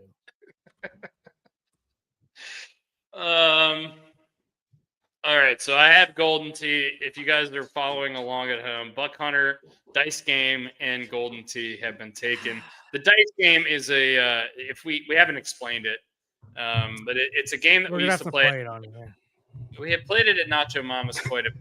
And basically, give us a style cup with a bunch of dice, and the object is to roll ones. Whoever rolls the 7th one has to pick the shot. Whoever rolls the 14th one has to pay for the shot, and whoever rolls the 21st one has to take the shot. When you roll a 1, you roll again. When you roll a 1, you roll again. If you don't roll a 1, you pass the dice and you were safe. Talk about the strategy. And at the end of the game, once you pass dice number 16, I believe, 16, you 16. start taking them out. And so instead of rolling 6 die, you are now rolling 5, 4, 3 until you end. And if until you you're on roll 20, doubles, until you're on number 20 and you're rolling for number 21. correct. The only caveat of the game is we came up with several rules for this. If you roll double snake eyes to finish the game, you have to take a double shot. I don't know if that's an actual rule. That's a rule that I played. That was a rough and that rule. got us a couple of nice microwave rail gins from So Dave a few times. Couple of the caveats of this game. If you want to talk about strategy here, we're going to talk about strategy. If you want to come into the offensive coordinator's office right now, and we're gonna put the plays up on the board right now. If we are on number 6 right now and say that I roll number 7, and number 7 is usually the one that calls the shot. It's always the one that calls the shot. I shouldn't say usually. So if you want to be a real big dick, there's 2 different ways you can be a dick here. You can be a dick and call the most expensive shot in the bar. Boys, give me. Go ahead. Give me 2 minutes. Keep going talking, and I got to go get my my laptop chargers out in the car. Yep. Go. So you can be a dick 2 ways here. You can either be a dick and say like, "Hey, I'm going to order the most expensive shot in this bar and fuck over whoever number 14 is," and you have to know that you could be number 14, you could be number 21, or you could be both. So you could really screw yourself over in this whole mess here. Number 14 pays for the shot. So you can either fuck over number 14 and say, "Hey, I'm calling the most expensive shot I can think of in this bar." Could be $100, $200, $300 shot, $50 shot, depending on how spunky you're feeling right now. Or you could sit here and say like, "I want your most disgusting rail gin that you have on the bar right now, and put that in a microwave for 30 seconds. And that's what's going to be the shot. And you're playing for not being number 21. You're playing to fuck over number 21. So there's different ways that you can really screw over people in this game. If you are number 7, 7's where you want to be. But 7's where you want to be. 14. But you have to understand 7 is also the spot where you're like, all right, how bad do I want my night to be if this falls on me? Here's the thing about the game, though. It depends how early you get there. So there were certain nights where you would get to Nacho Mamas and the guys had been playing, and this is their 5th or 6th round of dice, and you're just getting there. There was also nights where you got there at the beginning and you were playing, and then some of your other friends came in round 5 or 6, and then they would try to fuck you because they hadn't been drinking all night. The risk is not as high for them because if they pick warm rail gin and they're 0 drinks in, they have a better chance of survival. Whereas you who have eaten 50 sticky wings and 45 natty bows later, and and they order warm rail gin, you don't stand quite as much of a chance against those thoroughbreds. Yeah. It's a fun game to play if you. It's a game we have not played very much over the past probably 5 years or so, and that we probably need to get very much more into. And maybe we'll do it on this podcast. Maybe this will be the catalyst that will bring it back to Canton. Anyway, Brian is back, ish. But I'm just gonna tell you, there are exactly 2 games that I'm really struggling between here for my second pick. And just to bring you guys up to speed, we're doing a draft of bar games. These are going to be bar and party games. We have just explained our favorite game, the dice game. So you guys know now for Dusty and Brian. Yeah. I know Brian probably has it. I'm not sure Dustin has it there. I think we do it at that beach house. Get yourself to die because I've got Yahtzee here. We're good. Okay. I think this is going to become I think this is going to become like one of our staples in our podcast. I think this is what we're going to bring this back. We're going to bring this back. All right. We're going to bring back the dice game. Yeah. Brian, you are on mute. You're fine right now. Don't worry. So the first 3 picks were Buck Hunter, the dice game, and Golden Tee. I have to pick my second one now. I'm going to pick billiards pool as my second pick here. I was choosing between billiards and one other game that we played quite a bit.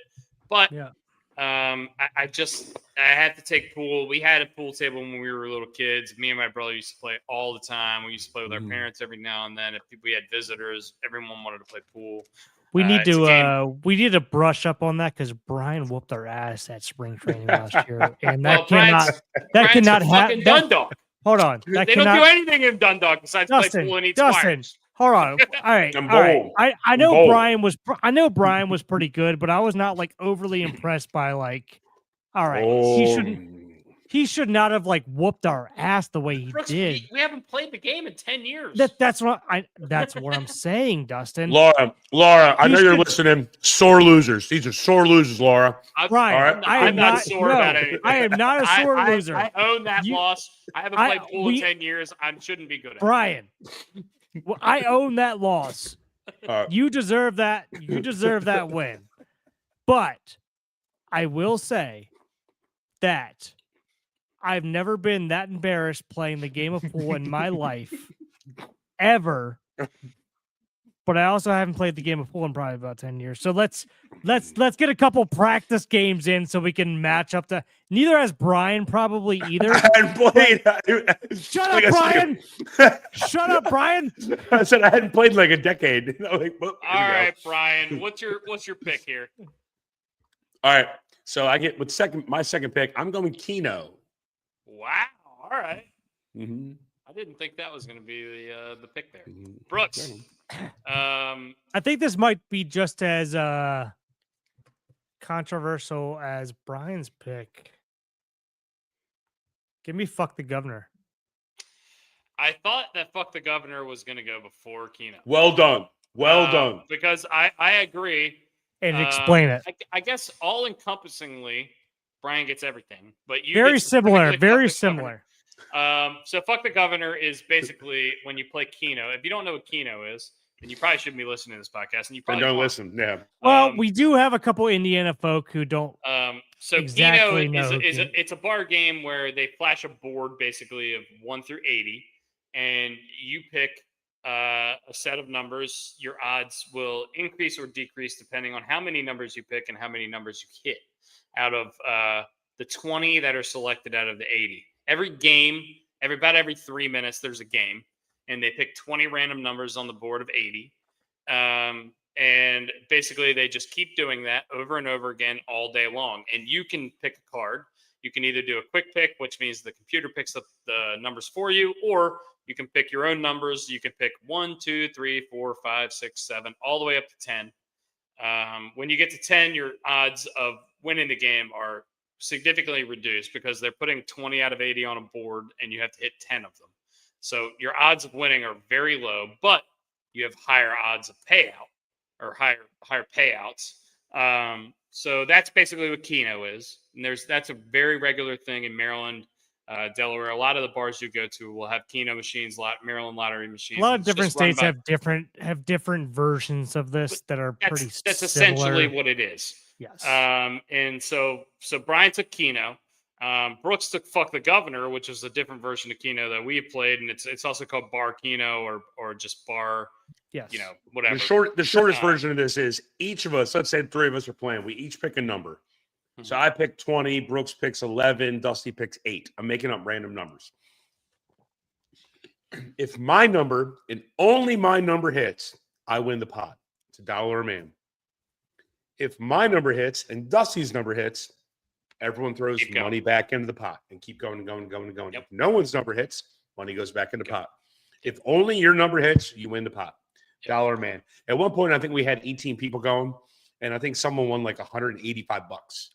And why do we call it fuck the governor? Because the money never goes to the goddamn government. Yeah. Because you can play Keno. You can play Keno or like the closest version to it, and actually a more fun version without giving the government any money. Yeah. And we're all jagging off. We're all jagging off. I got to pee again. All right. Brooks, you pick fuck the governor. Pick your second one and then go pick. I'm gonna go to the bathroom. You pick 2 in a row.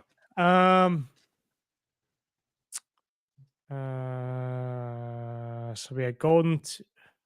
Give me the rundown. Give me the rundown. Buck Hunter, dice game, Golden Tee, pool, Keno, fuck the governor. Give me darts.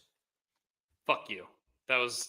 So does it have to be a specific dart game? Nah, darts all encompassing. Okay. You're all encompassing on darts. I was between pool and darts. I did not consider Keno or fuck the governor. I did have them on my board, but lower. Darts and pool were the two that really they were the hard ones for me.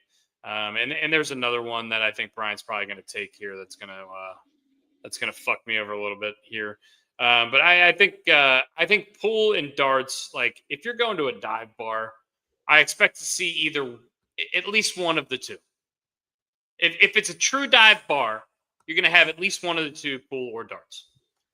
And I would consider myself a dive bar connoisseur. I've been to a dive bar in every city that I've been in because I like dive bars, and that's it's where I stunning. It's stunning. You're single. Is it stunning? Stunning, Not Steve really. Austin. Oh man! All right, Brian, what's your game? What are you picking? All right, this is going to be a little off the board, and I know it's not where you're thinking, Dusty. I'm going bubble hockey. Wow. I love bubble hockey, man. Can I tell you this for sure? I never was a foosball guy for whatever reason. Brooks and I never had a foosball table. I just have always been bad at foos hockey, foosball, whatever. Foosball, whatever. Bubble hockey, foosball, foos hockey. I'm pretty good at that. Bubble hockey? It's really fun being good at that game. This is why you and I are this is why we're all so close. I'm terrible at foosball. Hockey? I am great at bubble hockey. Bubble hockey is exactly foosball, but there's a bubble around it and it's hockey instead. So it's a puck and the guys their sticks are on the ground on the ice, so to speak. And they're not spinning top end over end to kick the sideways. Okay, yeah. They're going I know what you're talking about. And it's so fucking much fun. I know. Yep. I didn't know that was called bubble hockey. Yeah. All the reasons that I just called that. I think I just called that table. That's why bubble hockey is so much better. What did I call that? I think I just called that all the reasons that hockey is better than soccer. That's the reason bubble hockey is better than foosball. And I just made Brian's argument for him. He doesn't even need to talk. I don't need to talk, but that's how Brooks, to your point, that's how it was brought up to me. Was bubble hockey. It was called bubble hockey. I'm like, all right, here we go. Yeah. I've never heard of a game called that, actually, because it was just that bubble. I've got so many cool hats right here. Thank you guys for getting the shuffleboard at number 9. By the way, give me shuffleboard. It's not. It's definitely a bar game. I would consider it a bar game, and it's the best player available, and I just have to take it. Yeah, I don't know. I was gonna liken it to like a NFL player who's like best player available. You just got to take them, but I couldn't think of one. So here we are. Just gonna be sitting in this awkward array of discourse while I try to figure out what my next pick is gonna be. I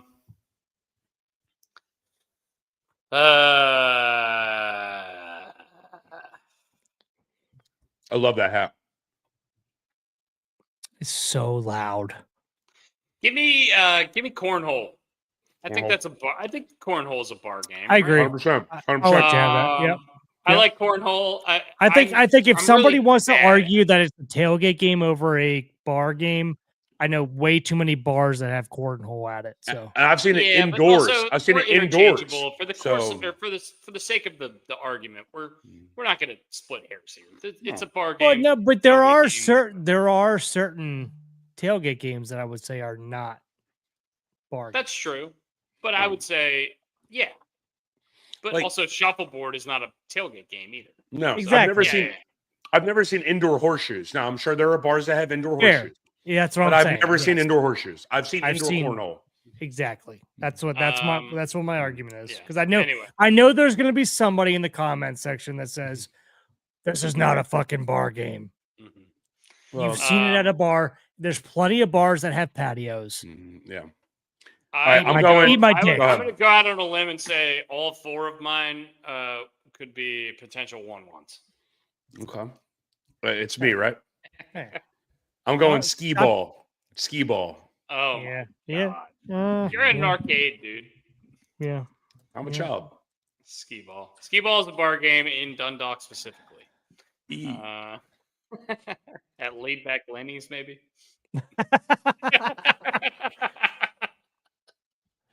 Jesus Christ. Or At the Muddy Beaver. who was the what's the place with the wings that was right next to where you guys played softball?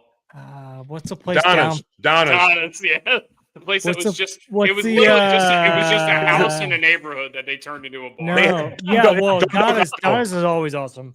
Picture Man. a cookie cutter neighborhood. Leave it to Beaver could have been filmed. That is in this not a neighborhood. cookie cutter neighborhood. No. You're calling that a cookie cutter neighborhood? No. He had large Mars. I mean, it's a bartending. regular. It's like a regular town, or not townhouse. It's a regular like single family on like a Baltimore street. They had It's old just a English on bar. draft. What is wrong with these people? It's strange. It's not normal. It's very much like the They sold lube in the bathroom. Like, what is happening here? it was literally like the port. It was The Wire season 2. The docks. Yes, the docks.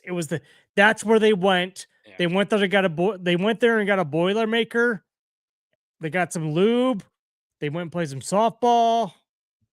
Does anyone know what exactly I bet that's you people don't exactly know what where a it was Boilermaker- filmed, actually. Where's the Boilermaker? What is a Boilermaker? It's A shot in the beer. If it were for me, The whiskey. So it's a shot of whiskey and a Budweiser. Bang. I don't care what whiskey, but it's a shot of whiskey. and exactly. Budweiser, That's the right? technical. Like- That's the technical. I don't care what Yes. whiskey you pour. It could be fucking Bushmills Agreed. or fucking Jameson or Jack or Jim. I don't care. But this I has do that become Protestant shit. yeah. But I Protestant. mean, okay. Jeez. Yeah. I mean, Boilermakers these days. I mean, you show up to a bar, you show up to any hipster bar, and it's a shot and a beer, right? I mean, shot and whatever the local beer is, which I respect because yeah. they should push the local beer, and that's what I want them to do. They should not push like, hey, Iron City.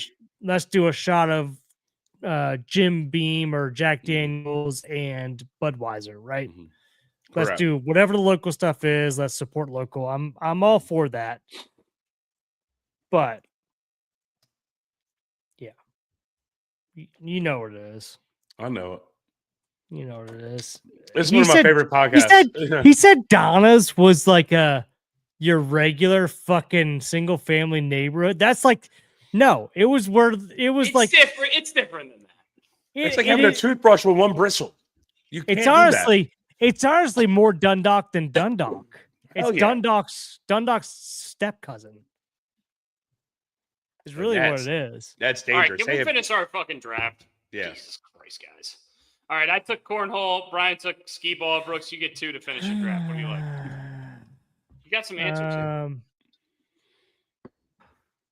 Man, I had a couple that I was thinking of too. All right.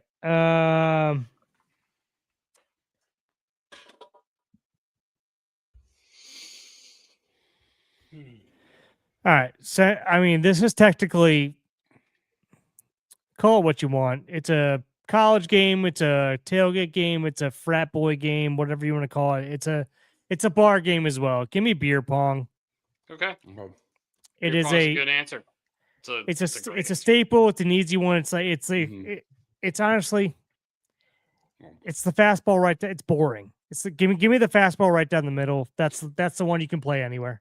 It's Fair Alex Smith. Yep, it's Alex Smith. Exactly. Yeah. It's Alex. Boring. It's gonna get you some wins, but it's gonna be It's white bread.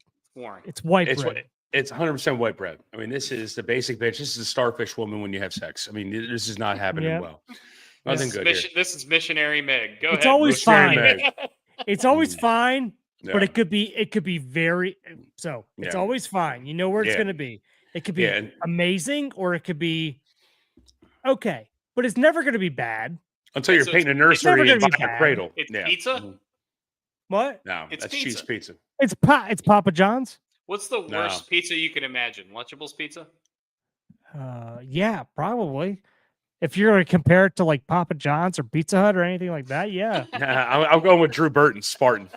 Spartan pizza. I don't know what Spartan pizza is. They knew Drew so well that they actually delivered it to his new address because they found out that he wasn't at his old address. That's how disturbing that is for Drew. Anyway. All right, Brooks, you get two here. You get beer pong and what's your If you don't know, Drew's new address is about 40 miles from his old address. It's very far. It's not close. Worse Brooks. than Little Caesars, Laura. Worse than Little Caesars. Worse than Little Caesars. What's wrong with Little Caesars? Depends on what Little Caesars you get. Hot and ready, dude? Not from Dundalk. You don't want that.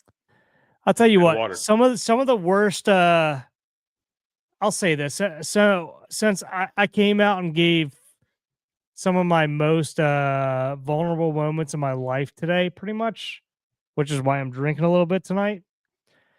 Because Brian called me out on it today. I was like, "Why are you being so cryptic today with that one post?" And he didn't see my second post. He was like, "Why are you being so cryptic with all your shit?" And I'm like, "Well, because I gave my whole fucking life story about who I am basically on the next one, and he didn't see it yet." Little Caesars is the pizza that I got after I almost got shot in the face. Whoa. I didn't see this coming. Well, so Little Caesars is good. It's good enough to celebrate. Brian doesn't know this. Brian doesn't know this because he hasn't read my face. He hasn't read what I put out today. That would involve me reading. Well, he doesn't read very well. He can't read good. Can't read good. But after that whole incident, we were on such a adrenaline high. We were like, all right. Me and my partner who I was working this detail with, that this whole thing went down, that if you read this article that I put out today, you understand what happened. Our adrenaline was going so fast that we couldn't drive our car.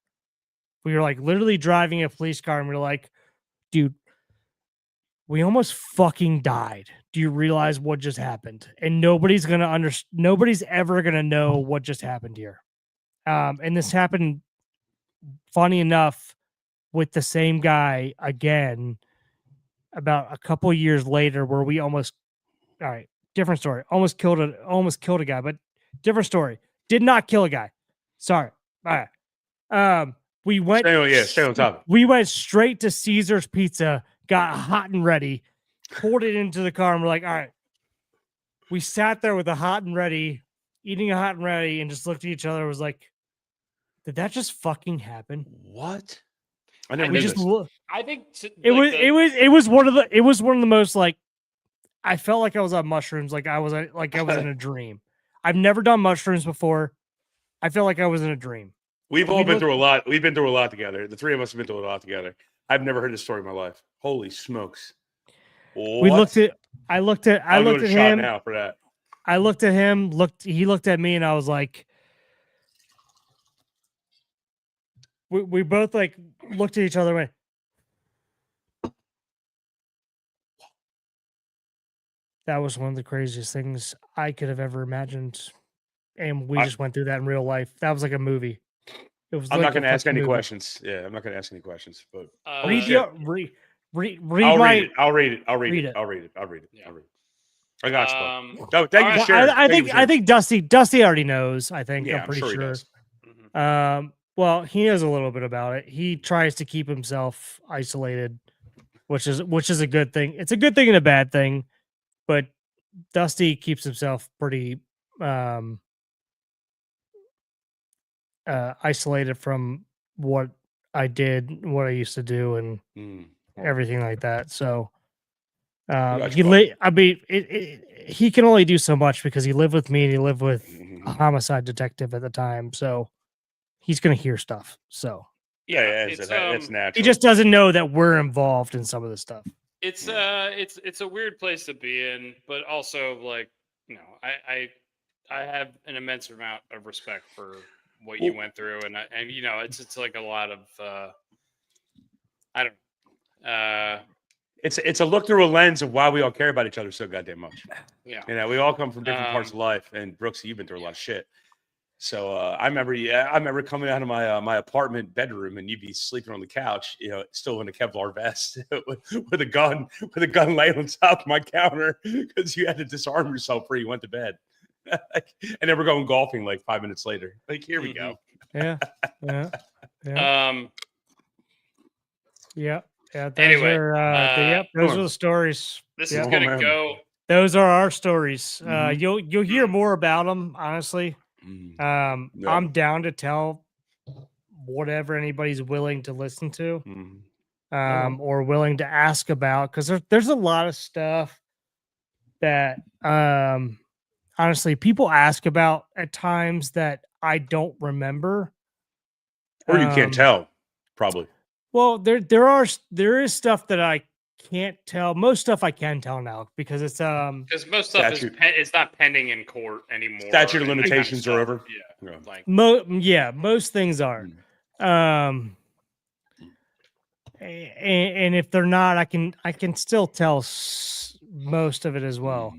Because it's all general. I mean, you can look most of this shit up. I mean, there's so much shit that people don't know that they can look up that is pretty easily accessed by just the general public. And I think it's a weird discretion between like just like two different people in my life, two different kinds of people in my life, where like it feels like a lot of people, certain people know that you can look up like everyone's basically history on the internet, and then certain people don't. And most people it feels like a pretty stark contrast between the people who do know that and the people who don't know that. And I've always wondered about that, but maybe it's not the best. This is not the best format for us to. No, but it's interesting because I mean that's super. I mean that's super interesting because it's true, but also Brian is also very correct in like there is a ton of stuff like that I can and can't talk about, and I would love to actually have one of these podcasts where like we're having a happy hour and like, hey, ask Brooks anything, and I'll tell you what I can and cannot tell you about. What kind of hair gel do you have in right now? I have in Ruzel. Ruzel, Ruezel. I don't know how to say it. No, not Rarudo. Rarudo. This is going to go down by a mile as the longest draft we've ever done. Oh, without a doubt, dude. Done yet?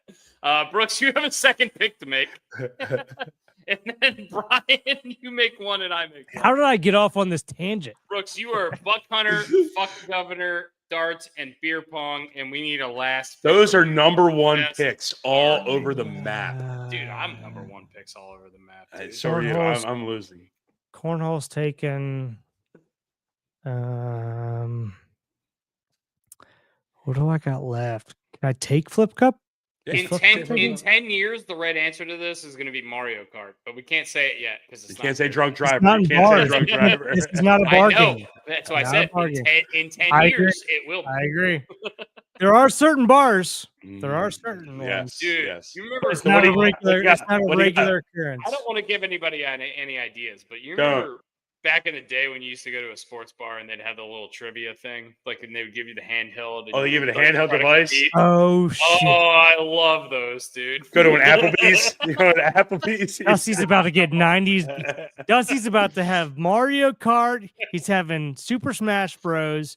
This is He's all having, the things I liked when I was a kid. Every He's single having thing. what was it? What was the baseball game with Pete Wheeler and Pablo Sanchez? Backyard baseball. Backyard He's gonna have baseball, dude. Come backyard on, baseball on it. step off, bitch. Fucking, this is You don't know great backyard shit. baseball. I've been drinking. I can't think of it on the top of my head, but like he's gonna have all these games Yeah. loaded up on this fucking center thing that you can go. He's gonna We're be the gonna- new ESPN zone. We're gonna rewatch this tomorrow, and we're gonna be like, we're morons. By the way, all right. What's your? I last try pick? not to rewatch Come on, these. What's your last pick pick? another one. Pick another one. Pick one. I have another one. You said flip cup if you want it. Bar games.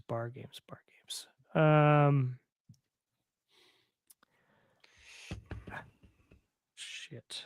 Let me think here. I have two. I got 3. I've got a couple actually. Mhm. Damn. Let me think of some That's of what my 2 means. Couple. favorites. Fuck off.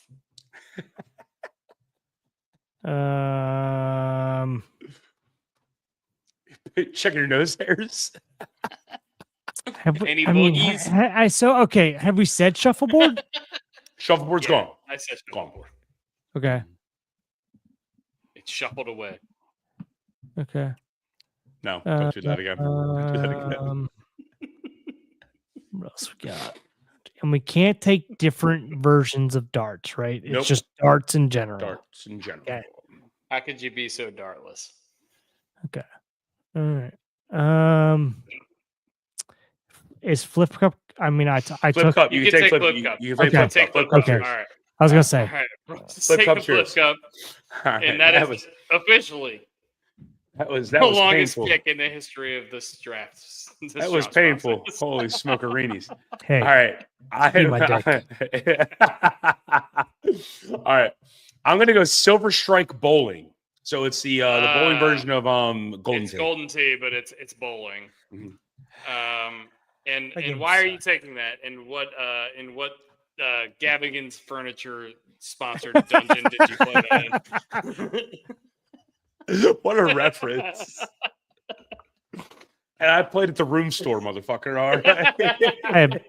my best friend lived behind Gavigan's Furniture in Dundalk, so babe, love baby, it. I know where you at. I love it. I love it so much.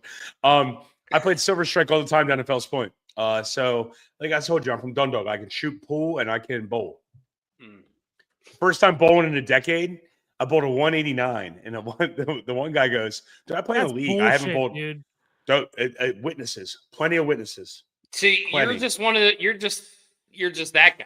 You're just good at all the bar games. Plenty of witnesses. Brian Eater, Kirsten Larson, half my staff when I worked at Chaucer, all witnessed me bowl a 189. I haven't bowled in a decade. How do you bowl? I curl it. I do the You curve. curl it. I Do you curve. bowl left-handed or right-handed? Right-handed. I'm everything right-handed. Oh, Only thing I do left-handed is That's swing. a good question. That's a good question. So we're exactly the same in that sense. Where is that? Yeah, We're because BJ Surhoff. anything swinging oriented, I am left-handed. Everything other, I am right-handed. So you like to All right. pull with your right. So pull I with the have right, to. Yeah. And I pull, yeah. That's what I always used to say to Brooks, and I always used to think that made sense. That made sense to me. It made sense to me too. But but- there's so little people that do that. Yeah. My dad said that I used to, in baseball, I used to be a switch hitter, but I used to hit better left-handed, so I just stuck doing swinging action left-handed. And I guess like your body learns over, the course of, growing up. You're amphibious. Apparently, I was very much more mechanically, like if you want to talk mechanics of your swing, better left-handed. Mhm. But I was like just trying to hit bombs right-handed, so I just stayed right-handed. All right. Dawson, you got one more pick, My man. last game, yeah. My last game is I can speak out loud here because you guys are all done. You stink. I was thinking about just doing trivia, just bar trivia as my one of my favorite games. Boo. Boo. But It's a boo. I don't think I'm going to do it. Boo. That was one of my considerations, and that's you can say it's a boo, but also it would be a Boo. great answer. Boo. It's a great answer. Boo. That answer sucks. Boo. That answer fucking sucks. You're going to get the boo box. The boo Um, box. Habbo. So I don't know. Have you met my friend Habbo? Nah. Sounds like the IRS on the other end of the phone. Habbo. What you got? Boo. Come on, Dusty. What do you got? I'm gonna do Shut the Box. What the fuck I is don't know that? what You you're ever talking played Shut the about. Box? It's a great board game, Boo. and it's actually perfect. Sounds like a muzzle for a woman. Specifically, it's a board game. You've never played it? Oh. Okay.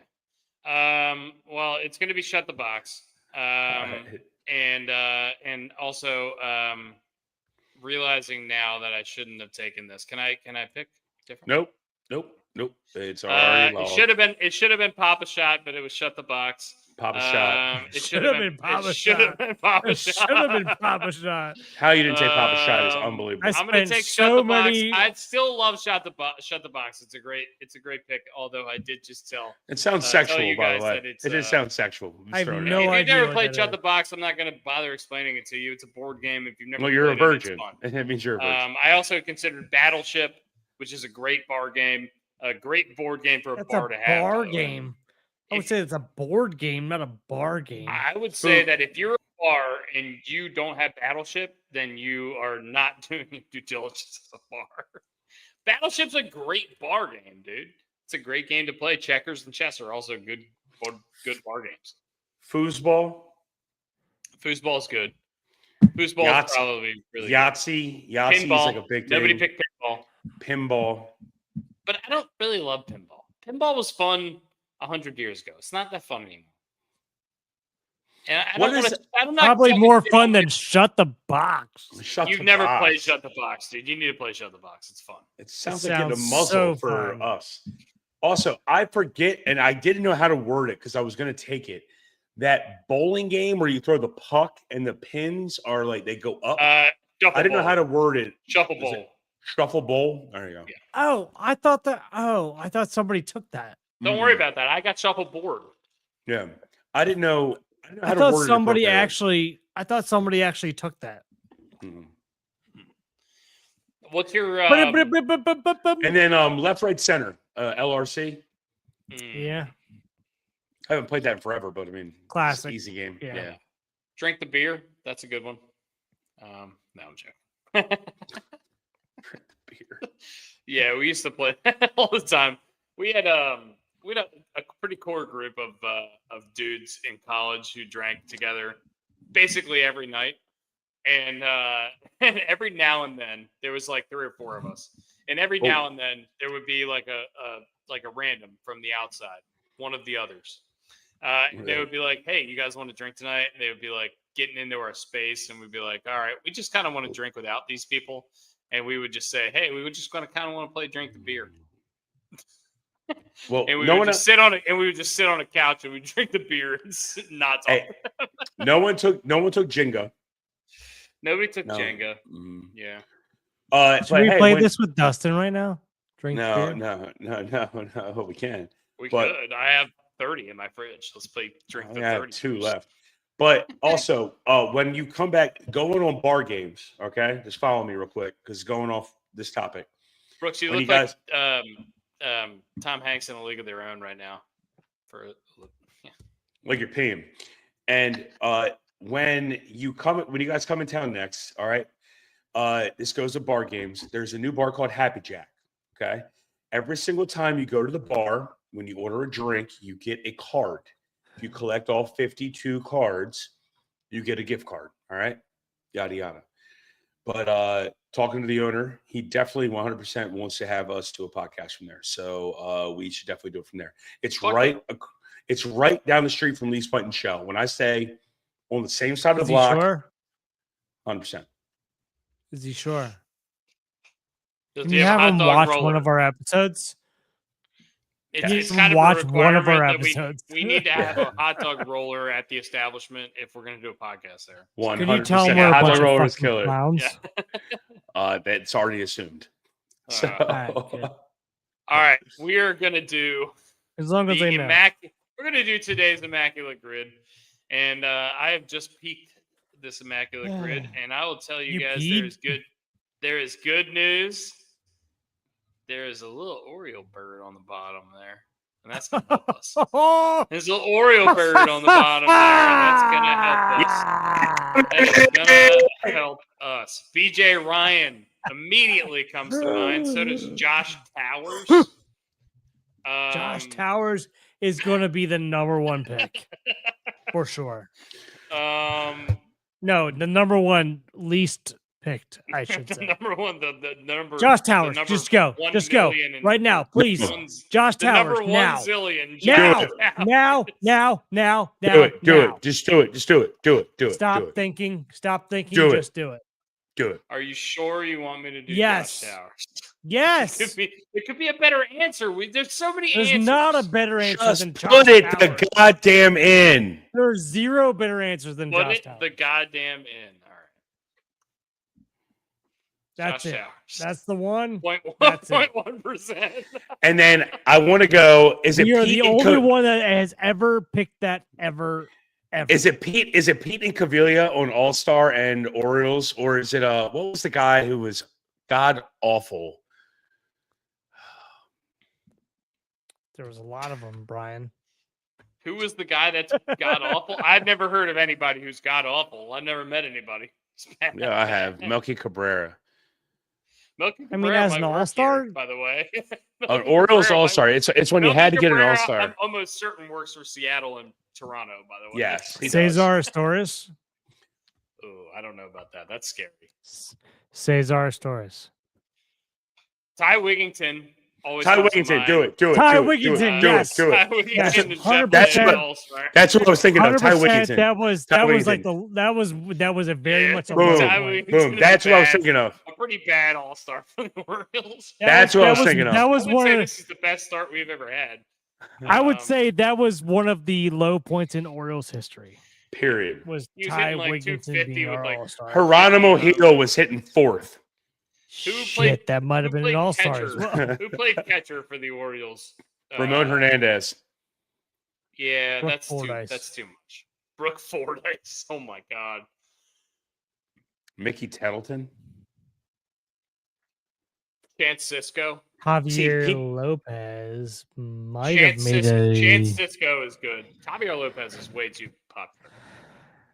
Yeah, I agree. Lopez Anyway, has we're like off a that. top We're five off that. We're catcher. going anywhere else. Austin Austin. Wells. Austin. I think Justin Smoke played for the Blue Jays in the Seattles. I think Robbie. I know Robbie. Did BJ Ray Surhoff? Did BJ Surhoff ever play catcher for us? For the Brewers. He played outfield for the I Orioles. don't think he played catcher for us. I know. no. Did he ever play for the Orioles though? I don't think so. No, I don't think Okay. so. Taylor Teagarden would be a good one there. Ooh, Do it. that would be a Do it. really Just do good it. one. Don't second guess. Just do it. We Yes, know it's gonna be Teagarden. great. Teagarden's a right. Yeah. Yep. Teagarden hit a walk-off in Brooks. Yes, I remember. See? It's why we can't second guess. I remember We it just hit, got the Orioles row in less than 0.1. I remember where it hit. I remember exactly where the ball hit. It bounced off. Oh man, Seattle All-Star. Glenn Allen yeah. Hill. Oh, I don't know. If he That's made a an All-Star great team. one. Did he make an All-Star team? Arthur Rose. George- No, I would say play catcher. George Play Sherrill. catcher. Oh, Glenn Allen George Hill played left Sherrill. field. Oh shit. Glenn Allen Hill played left field. Um, Paul Molitor, Dan Wilson. Carlos Delgado, who should be in the Hall of Fame. No, playing catcher. I'm highlighting what you got right now, Bob. Oh, George Sherrill for Seattle, right? played catcher for Seattle. Okay. Yeah, that's what I'm going with. No, George George Sherrill All-Star for Seattle. Seattle. George Sherrill was I an don't all-star. know that he played. I don't think he made an All-Star team for Seattle. He made it with the think he Orioles did. because we were terrible. No, I don't think he made it with the Orioles. Kyle Seager comes to mind. He's probably going to be a high answer though. John Olerud, Mike Cameron probably made an All-Star team. 100%. Jay Buhner made several. Edgar Martinez made several. I would think. Richie Sexton could be fun. Robinson Cano could be fun. Brett Boone. Adrian Beltre. Brett Boone. Brett Brett Boone. Boone was. Brett Boone. Yeah, give Brett me Boone's Brett great. Boone right now. Brett I'm gonna Boone give right you- now. I'm gonna Mike give you Cameron. Mike Cameron. No, Brett Boone right now. Okay, all right. First team Giving him Brett Boone 3%. 3% is good. 3% is good. And I think anything less than 5, we take here no matter what. Seattle played catcher 1 game. Isaiah Kiner Falefa now. Kurt Suzuki. Ooh. Kurt Suzuki's great, but he just got. Do we named need Angels John manager. Olerud for the Blue Jays in Seattle? No. We don't. Blue Jays and Mets. I think Blue Jays and Mets. Justin Smoke played for Seattle and the Blue Jays. Do it. No. Do it. Justin Do it. Smoke Do it. Do it. No. Do it. Justin No. Smoke is a good answer. Kendrys Morales might also work there. I'm 100% sure that John Olerud was that too. So am I. But John Olerud's like a borderline Hall of Famer. Justin Smoke is Okay. like fucking no name. The John Okay. Olerud's also Blue Okay, Jays Mets. I thought you guys were saying that this was not even an option. No, he's definitely an option. Justin Smoke. Yeah, okay. There we go. 3%. There we go. Justin Smoke is a cheat code for me because I just know his career for no reason because I just liked him. Blue Jays and Mets. R.A. Dickey. John Olerud. John Olerud again. Not Al Leiter, but maybe. What? For what? Who was the really, really good closer for the Blue Jays for a while? BJ Ryan? No, what's his name? He's older. Kelly than that. Gregg. No, older than that.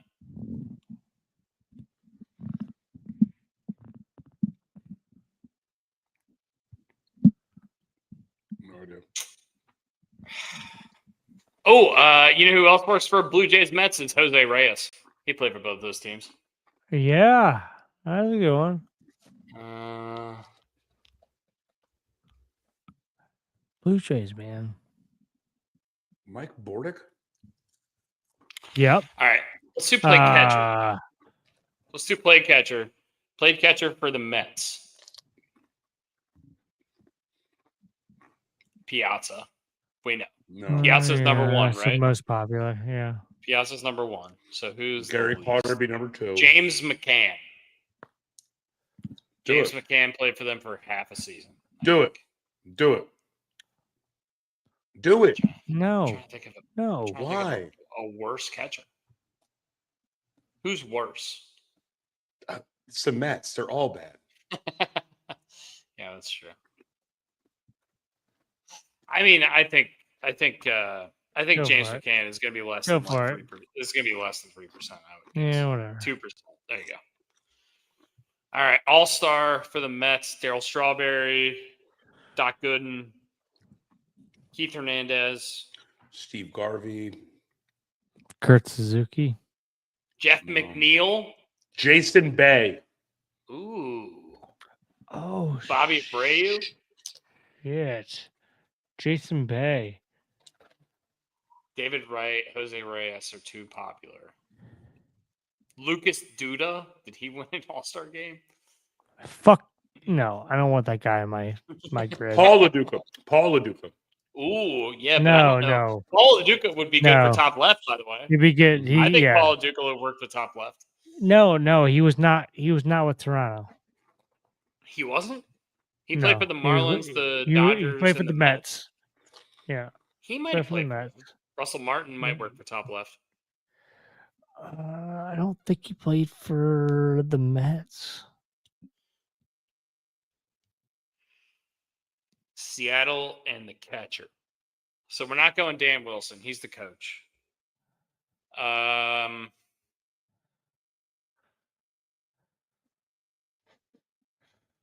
He played catcher for Seattle Dan Wilson. at any point. We can't play Dan Wilson. Dan Wilson's too popular. Glenn Allen Hill. Glenn Allen Hill is an outfielder. We said that, all right? Kurt Suzuki.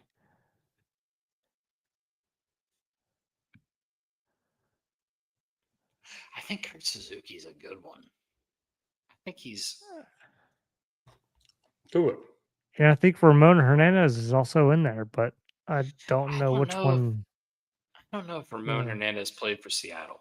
Yeah, I think he played for the Orioles. I'm pretty positive he did.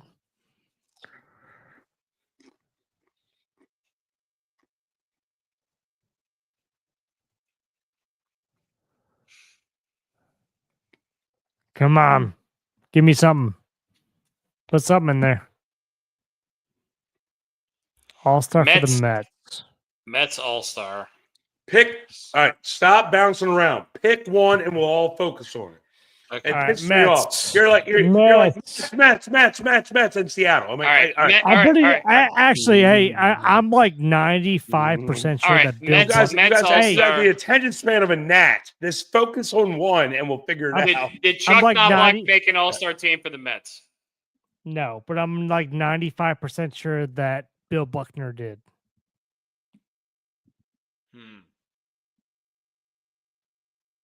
All right, name your most obscure Mets that could have made a potential all-star game. Mookie Wilson. Santana, Mookie Wilson. Willie Mays. David Wright. John Franco. John Franco's good. Al Leiter's good. He certainly made one. The Mets suck, dude. Dan Plesac. Ooh. I don't even know if he's in an all-star game. I don't even know if he made an all-star game. Why did Andy Bennett jump into my mind out of nowhere? Todd Frazier. Did he make He definitely did. Game as a he definitely did. I don't know. Cliff Floyd. David Wright.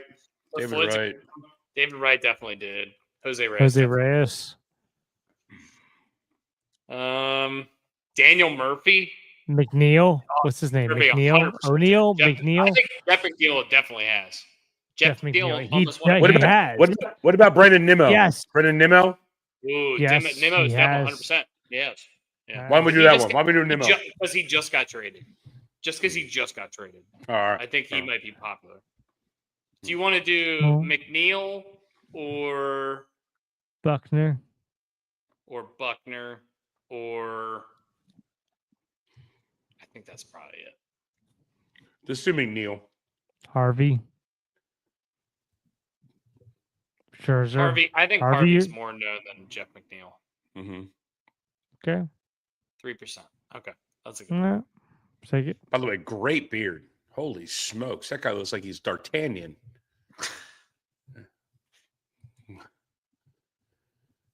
No candy bar he likes. All right, here we go. So, all right, we're going. All right. One guy who's played catcher for Seattle one time. Ramon Hernandez. Are we sure he played for Seattle? I don't know. I'm like 95% sure. I'm stepping off on JP, Aaron Sebia. I don't know. Chris Iannetta. He played for every team in my head.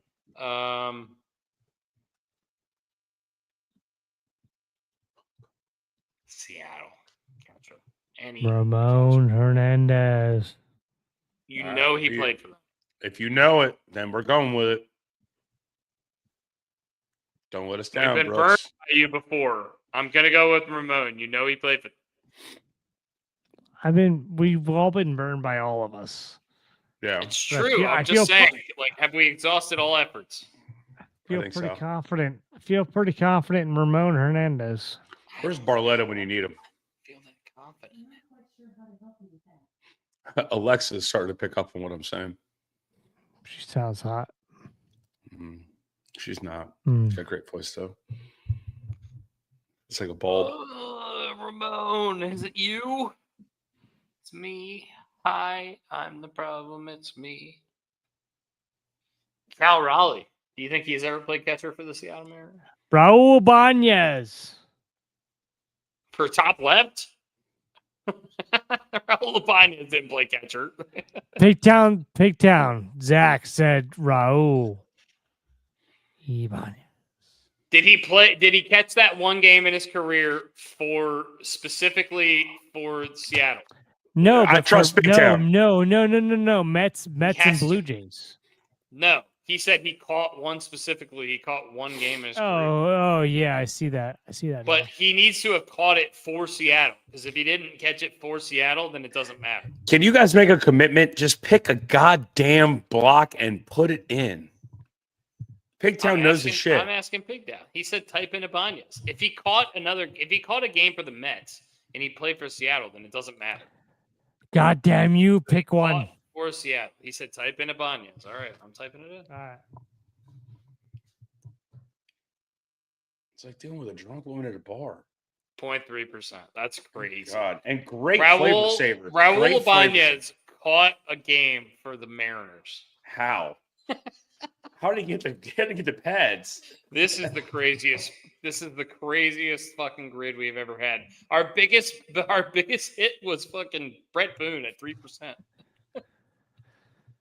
And Justin Smoke, super well known. Justin Smoke. By the way, when's the last time we had all one of these bad boys? Cosmic Brownie. Hello. Top left. Do we have Tony Batista? Did he play for the Mets? Bordick. Alomar. Bordick. So who do we have? We have Olerud. Olerud is for sure. We have Olerud for sure. We have Delgado for sure. Mm-hmm. And we have an outlier maybe. Give me. Tom Hankey is the fucking guy I was thinking about earlier. Yeah. I don't think that's a good one. I don't think he played for the Mets though. R.A. Dickey, Robert Allen Dickey. Raw. Yeah, I think you're right. Yes, you are right. You are right because this was our controversy last week. This was our controversy last week, was it not? Is there another guy? All right, Tim Mesa. Curtis Who played Grant. with Tim Mesa? Is there anybody that played with Tim Mesa that's random that also played for these two teams? Dude, we're on point right now. So what's our top answer here? Is it Dickey? I guess. Dickey, yeah. I think he's going to be like 10%. Think so? Yeah, I need somebody more obscure. Ava, I know you're listening. You better be able to pick out a Blue Jay. Where's Andrew Jimmy George? I know. Where the hell is Andrew Jimmy George? Where's is Roberto Alomar on here? No. Is Ricky Henderson might be on here? Ricky Henderson played for the Mets. I don't know if he played for the Blue Jays. You think he might have?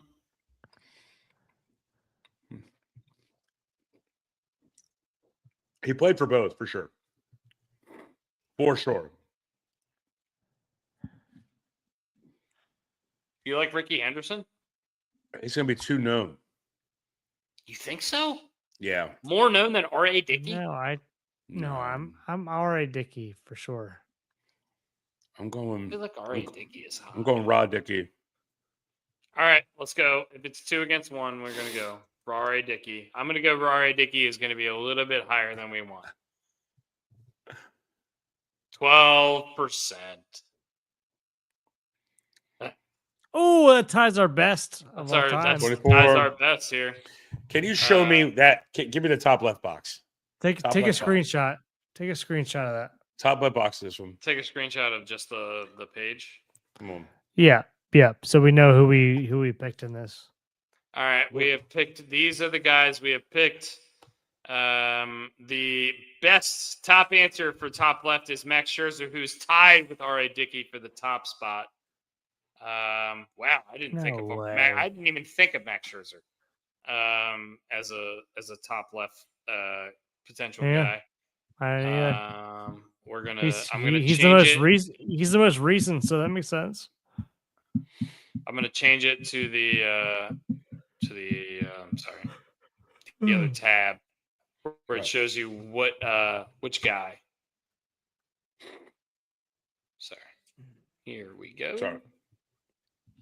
All right. Who are the top guys? Ricky Henderson. Who is that guy? Who is that guy? Roberto Alomar. Who is that guy? David Cohn. Hey, Carlos who is that? Delgado. Who is that? Rod Barajas. It wasn't him. Chris Bassett. Oh my God, I knew that. Oh my God, I didn't know that. What are you doing? Mike Bordick was correct. Told you Bordick. Bordick has played for both of those teams. Well, I told you it was Bordick, but I didn't know he was Met. I didn't know he was super duper Blue mega. Jay. You know Blue Jay. Super duper mega. I knew he was a Met. I didn't know he was a Blue Jay. Mm-hmm. The super duper mega underrated, along with his teammate Michael Young Frank Catalanotto fits in this category. Henry Blanco also fits in this category. Rick Cerrone, that's a guy that our dad has put on a grid before.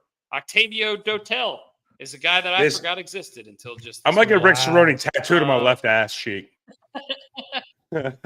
Sean Green, another one we should have got. Curtis. How do you spell that? Another one we should have got.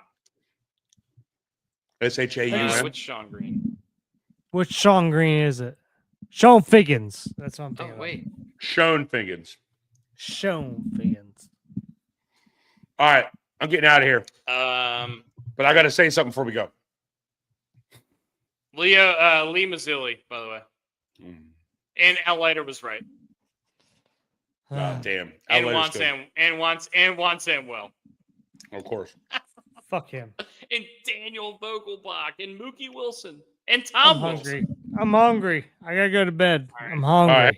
All right. Let me just say this before we go. Hold on, guys. Thank you very much for. Hold on. Shut up. Brian's got something to say. All right, put me on the normal screen, dickhead. All right, thank you. Hey, we all go through a lot in life. We got someone going through a lot going on, hence why I was a little unavailable yesterday. To Mr. Eric L. I don't want to give out full name because it's inappropriate at the moment. But got some medical stuff going on. Please take care of yourself. Take care of your family. I appreciate you. I love you guys. I love you boys because you mean so much to me. And you are my therapy. And I hope Mr. Eric is going to do well and get through everything that he's going through right now. That's all. Yeah, if you've been through it, I've been through it. Read the stuff I put out today. Was very open and honest about a lot of things that I have not been open and honest about. So, love you guys. Love you too, buddy. Miss you, baby. Miss you guys. I'll see you guys soon. All right. Be good. Love you guys. Good times tonight. Tomorrow, we're going to be doing our regularly scheduled program at the regularly scheduled time. We're going to be talking about a lot of the MLB hot stove stuff that has happened. We're going to be talking about extensively the Dylan Cease contract, the Ryan Helsley contract, a lot of the other stuff that's been happening in baseball, and a lot of potential things that will be happening in baseball. We're also going to be doing our NFL Week 14. Jesus, Week 14. Holy smokes. We're going to be doing our NFL Week 14 picks tomorrow. We're going to be doing those and really excited about that. And we have a lot of stuff to talk about tomorrow. Let's go Caps. I'm going to get off this. I'm going to watch the Caps game and a couple basketball games maybe and see what happens tonight. Hey, you never know how short life is. Tell people you love them. All right. I love you guys. You're the shit. Let's go. Giddy up. Outros suck. Yeah. 3 hours.